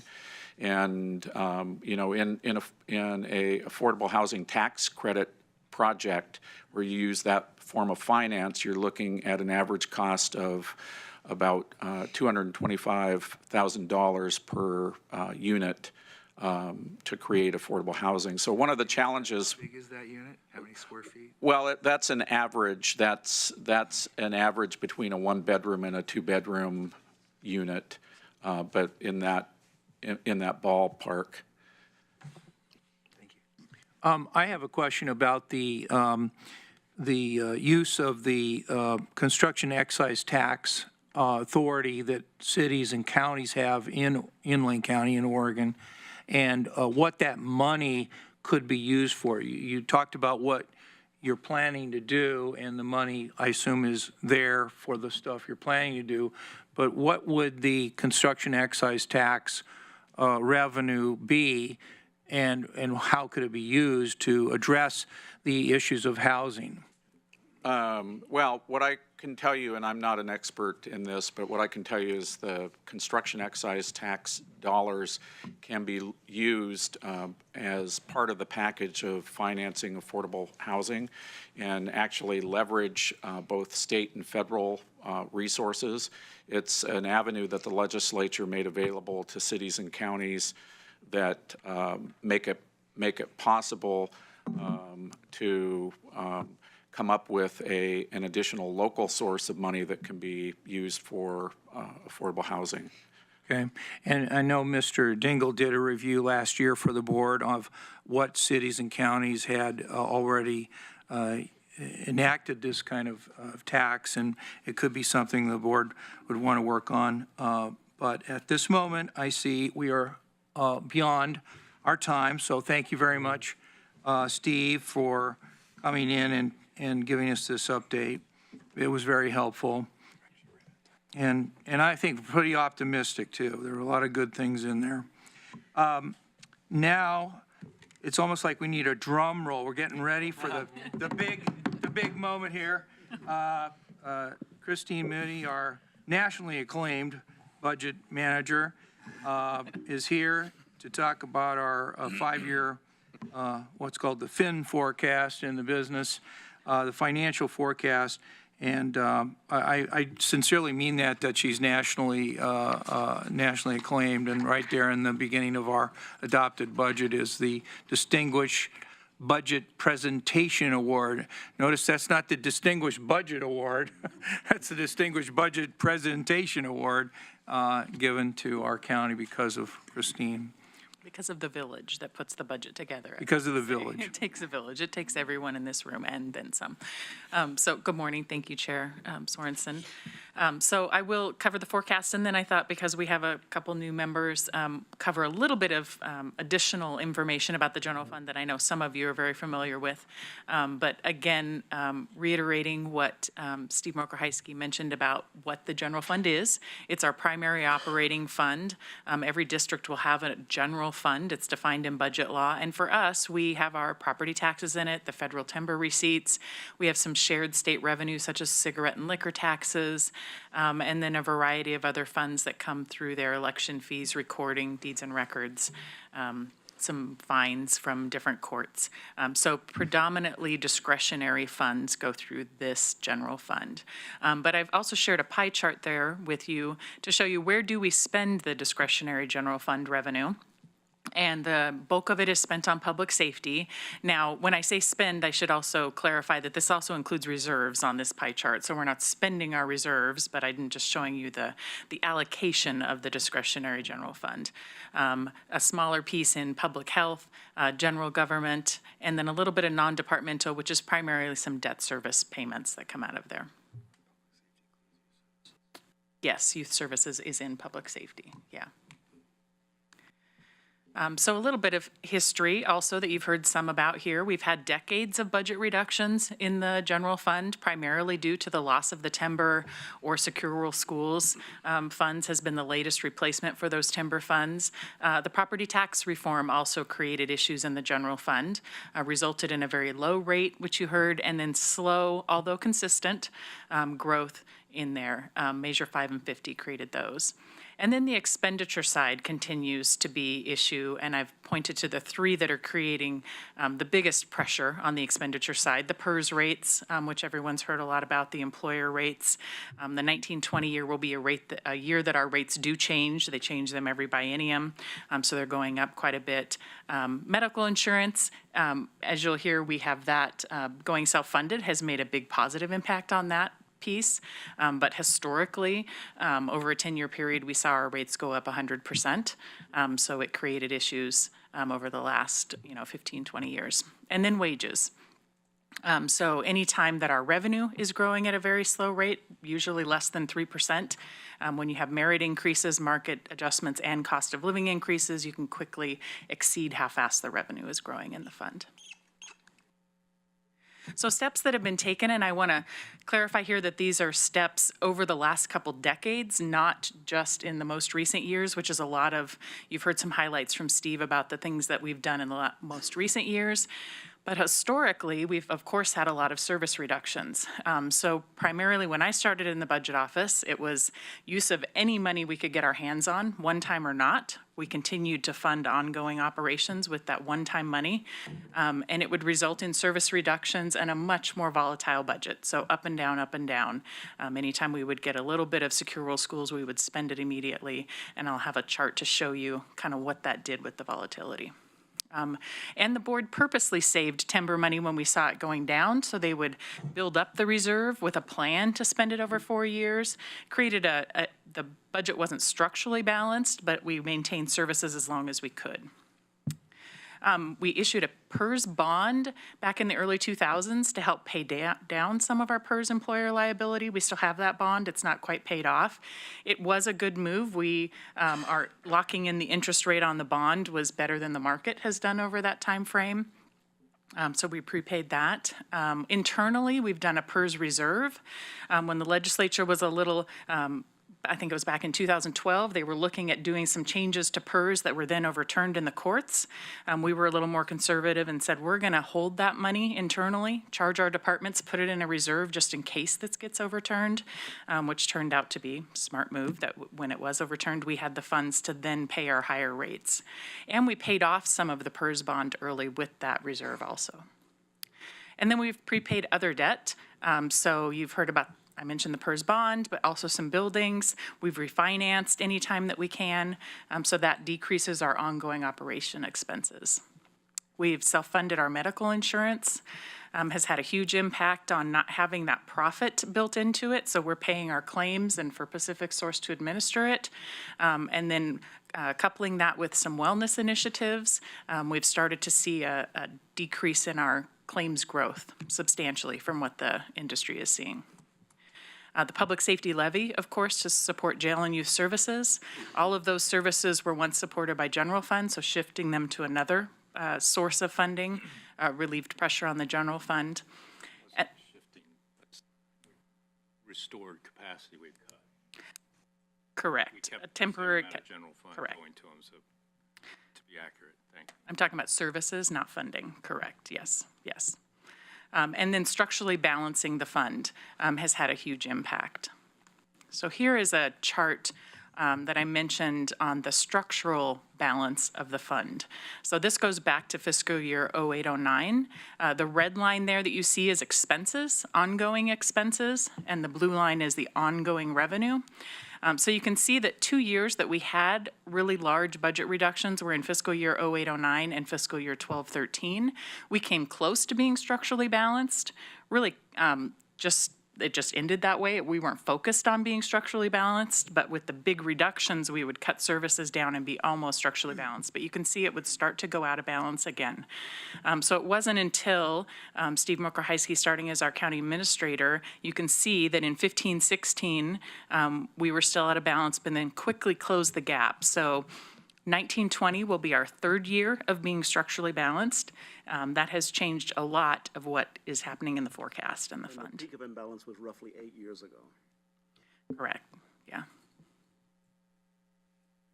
And a lot of that, like I mentioned, was the board saving reserves in order to spend. I mean, it was a deliberate plan, but yes, it was about 8 years ago. Okay, so some forecast highlights for you. Just some on the revenue side, some things that we're seeing. Property tax, the forecasted growth is still relatively strong when you consider that 3% is that growth that we expect in assessed value, but we've seen higher than that. So these estimates come from the assessor. For 19-20, about 3.75% growth, and then it will slowly go down into about 3.25% out through the rest of the forecast. We are seeing marijuana revenue. Finally, we have a full year of those receipts under the current tax structure. So I will caution that it's only 1 year, but at least I have a year to give you some data. 1.2 annually is what it looks like now if the trend continues that we've seen over the last 4 or 5 quarters. Our local tax, I just wanted to highlight that for you, is about $20,000 annually. I did see a bit of a spike in the last payment we got, so I don't know if things are catching up. I've heard about some, it's just a new tax, so people getting in the groove of paying. What's the percentage of the 1.2 that we get? 1.2 is the marijuana revenue that we receive from the state. Yes. No, this is general fund revenue. There's other marijuana revenue that goes into Health and Human Services that you've probably seen mentioned in the supplemental. Recording revenue is trending down this year. So year over year, we're about 12% down. That was, we didn't have a percentage associated with that, but a slowdown was expected because of interest rates going up and our tight housing market. We also are seeing Comcast franchise fees go down about 10% year over year. We did hear from Comcast recently that their cable subscribers are now lower than the rest of their subscribers. They've crossed that line. So that is being seen regionally. Parking revenue, with the sale of the Butterfly parking lot, our parking revenue comes into the general fund. So that will be a decrease as we're transitioning some parking here downtown. One other that I didn't mention, but I thought of when the sheriff, when the public safety slides were being mentioned, is that we are seeing a decrease in our municipal court fines. The county receives a piece of revenue from municipal court traffic fines. We reached out to our municipal courts over the last couple months here and asked them if they were, what it was based on. Were they seeing the same thing in their own revenue? Was it just the county piece of the revenue? Because the county piece comes last when you pay a fine. They said they're seeing it everywhere, and that it is a result of not just our Lane County law enforcement being down, but cities also not having enough law enforcement to write those tickets and do traffic enforcement. So the county kind of saw that first. We saw our justice courts revenue start to go down, but now we're seeing it in the municipal courts. So on the expense side, I already mentioned these, wages having growth because of the market adjustments, cost of living increases. Benefits, medical claims for employees are slightly down year over year right now. So that's helping the forecast quite a bit. And we're seeing a slight shift just over this last year in the employee population, the age of the population. That happens for us because we have that legacy retirement benefit. So as they age off into Medicare, then it changes our overall age because our age of population includes our retirees that are on that plan. But we're also hiring quite a bit of FTE in some of our departments who are younger age. So we changed our overall age by about a year. And then we see that a little bit in the claims. So they were decreasing just a little bit. And then, as I mentioned, the PERS employer rates are going to increase, future increases as the market doesn't do very well. Material and services, the CPI projections, we look at the Oregon Economic Forecast, and they have slightly, very slightly, by decimal points, changed their forecast for the next 5 years, down by about 1 or 2 decimal points. So slowing just a little bit there. So here is the 5-year forecast. This is not, for those of you who have seen this, the many times that I've done it, that doesn't look much like a JAWS graph anymore. It used to have a big open mouth in the future years. Now it's just barely. And this is because the budget is structurally balanced. It's been a game changer with the forecast going forward. It just doesn't go out of balance quite as fast when we make sure we're being structurally balanced. I do want to stress that this is very initial, so departments haven't put all their revenues in. There could be things that I haven't been alerted to. So this going in, so right now for expenses to be below revenues in the first year of the forecast is pretty rare. So we'll see if that holds as we go through, but we'll know by the time you get a proposed budget. And you'll notice for the people following this that the next forecast is scheduled for May of 2019. In the olden days, when that was a JAWS graph as opposed to I don't know what we'll call it now, a dental sealed, mouth sealed graph. In the old days, the May forecast was often a big part of the budget because if the forecast was down, then we'd have to cut. And so one of the real benefits of this reform has been that the forecast will be probably a lot like what we see now. So future challenges, the revenue, property tax growth, whether it's sustainable, what we're seeing, if there's potential impacts, future recession when it hits state and federal, we'll feel that more in the general fund. Luckily, that property tax growth of 3% does keep that revenue fairly stable, even in a recession. PERS rates, as I mentioned, wages, and then we have achieved our 20% reserve in the general fund. So just watching for recession. Okay, well, as always, that is spectacular. Thank you so much. I guess now we're ready, a bit late. We're supposed to shut down here at 10:45 to clean the room up. So I think what I'll do is ask Mr. Mokrahajski to give his portion of this, and then we'll talk about what to do next. Sure. The last part of this presentation is really brief. So this is the calendar. We showed you in the beginning what the calendar was going to look like. So you should have some familiarity with this, but we'll work. We're doing our kickoff now and working with departments through February. Departments will be working to enter their budgets. In March, we'll have meetings with departments to make adjustments. And then in April, the county administrator will propose the budget to the budget committee. Budget committee meetings in May, and approval by the budget committee in mid to late May. And then the Board of Commissioners will ultimately adopt the budget in mid-June. How many budget committee slots need to be filled? I know one of them was filled last year where there was a vacancy. What are the others? We just have one vacancy right now. Commissioner Buck will be Okay. appointing someone. And so the board will be appointing that position at some point over the next few months in time for the budget meetings. Okay, and then we have our initial budget direction, and do you want to walk through? Sure, yeah, these are high level. So we would just want to hear from the board if anything else you wanted us to focus on, but these have been consistent. So assuming timber harvest payments, because we don't have word that there's been a renewal of Secure Rural Schools. Personnel, we will budget for already approved cost of living increases and market increases. We will, of course, include known merit increases for existing employees. We will include a vacancy variance. This was touched on just briefly. We no longer budget for 100% employment because you will always have vacancies. So it's a way that we've helped structurally balance the budget. So continuing that. There is no medical rate increase projected for 1920, again, for the reasons that I mentioned. We will adjust rates internally between the plans.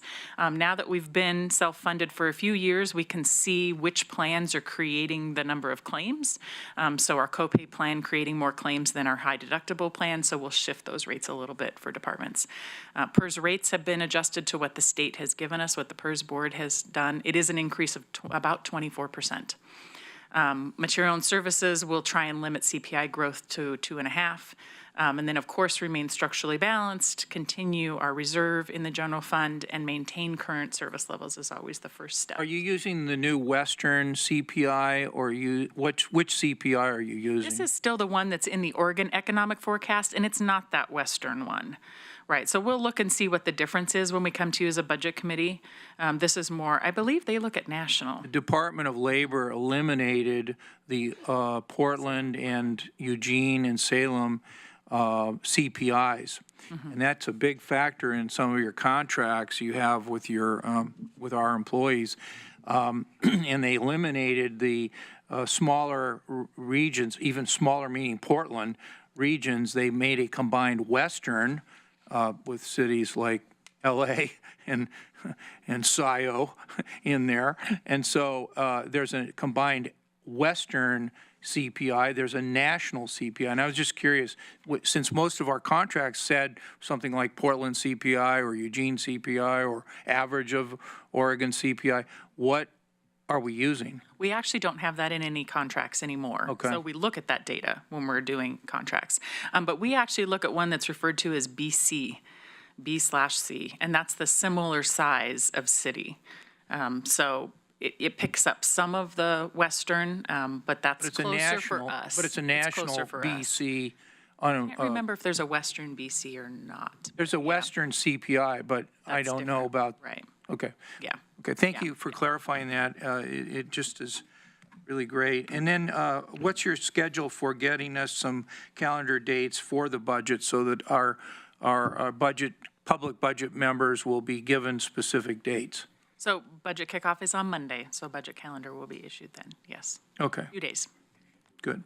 Mr. Chair, just sort of in closing here, we have our goals that we've set to remain remain structurally balanced, to continue now our 20% minimum reserve in the general fund, which we have developed, and maintain current service levels. And our goal, of course, always not only to maintain current service levels, but to try to make some targeted strategic investments in evidence-based programs.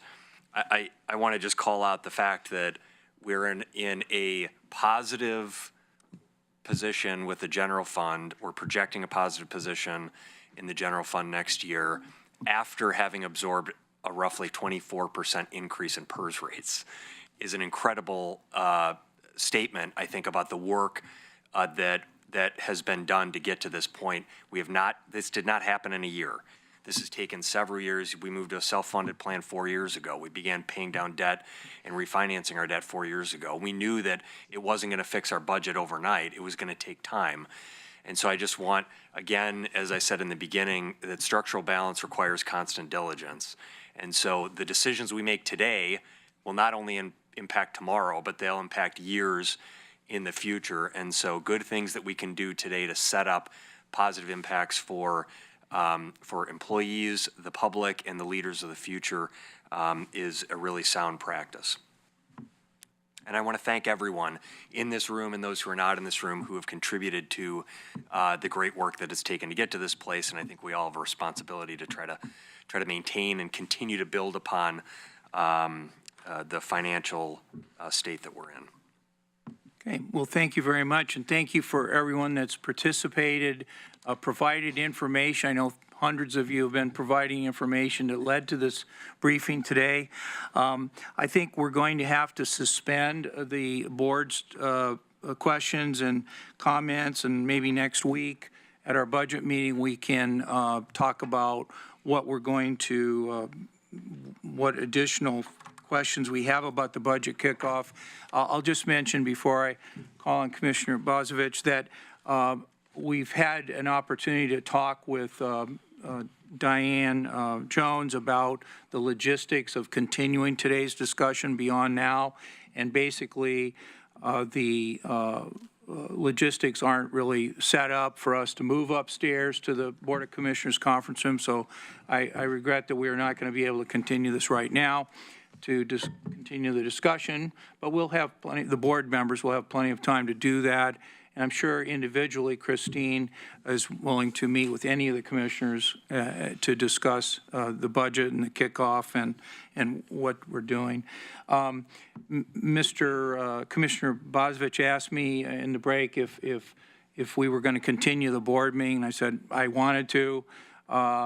But there might be some legal issue about whether or not we could continue the board meeting.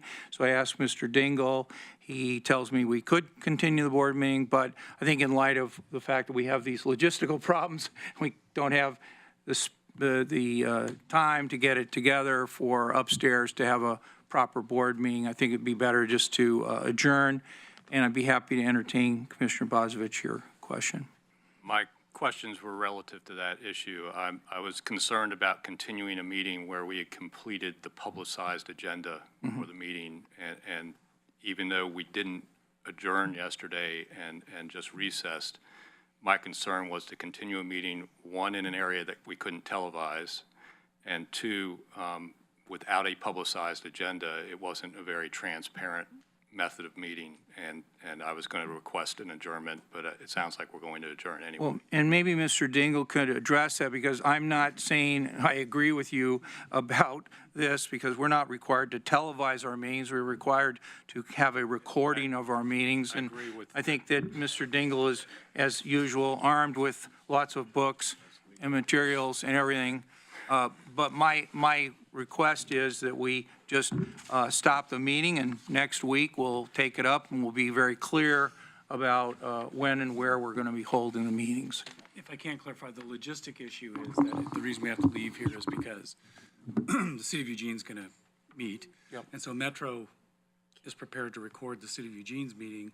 They do have the capacity to do a simultaneous thing. However, we did notify them of that. So they only have, as I understand it, one person, and that one person obviously takes priority for the City of Eugene's meeting. So that's, then we'd be And what about the legal issue that he's raising, that you know, well, you didn't finish your meeting, so, and it says you're going to adjourn at 10:45, so you got about 20 seconds to answer this question, I guess. Well, I looked at I had to go back up, that's why I wasn't at the table, was I was looking at the end of the meeting. First of all, the published agenda that was published does list Wednesday as a regular meeting, today, May 9th, beginning at 8:15 a.m.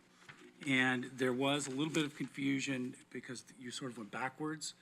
You talked about what you were going to do at the next meeting, and then there was more continuation. You started to say adjourn, but then you said recess. So I think it's been properly noticed. It was a little messy, but I think it technically met the requirement. Okay, so I think we've all agreed in one way or another that we are ending our meeting, so thank you so much. 1 second, Mr. Chair. Oh. Just wanted to say, Mr. Mokrahayski, you maintained a structural balance. You met the 20% general fund reserve, and you still had the flexibility to do the things that we did surrounding Camp 99 and immediate emergency responses that took place. So congratulations, well done. I think that while we know we have a lot of work to do, the flexibility that's been built into this budget, including the HIP, is a tremendous asset to the entire community. Thank you. Now that we've established what we're doing after we're done here, I just wanted to say 2 things. I think I figured out through this process that structurally balanced means that our expenditures are not beyond our revenues.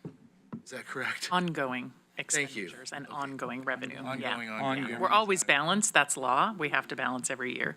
Yeah, but this is just that ongoing revenue. Okay, And I wanted to thank the staff. You guys, second day on the job, you guys have been beyond in terms of your accessibility and availability and allowing me to try and get up to speed as quickly as possible.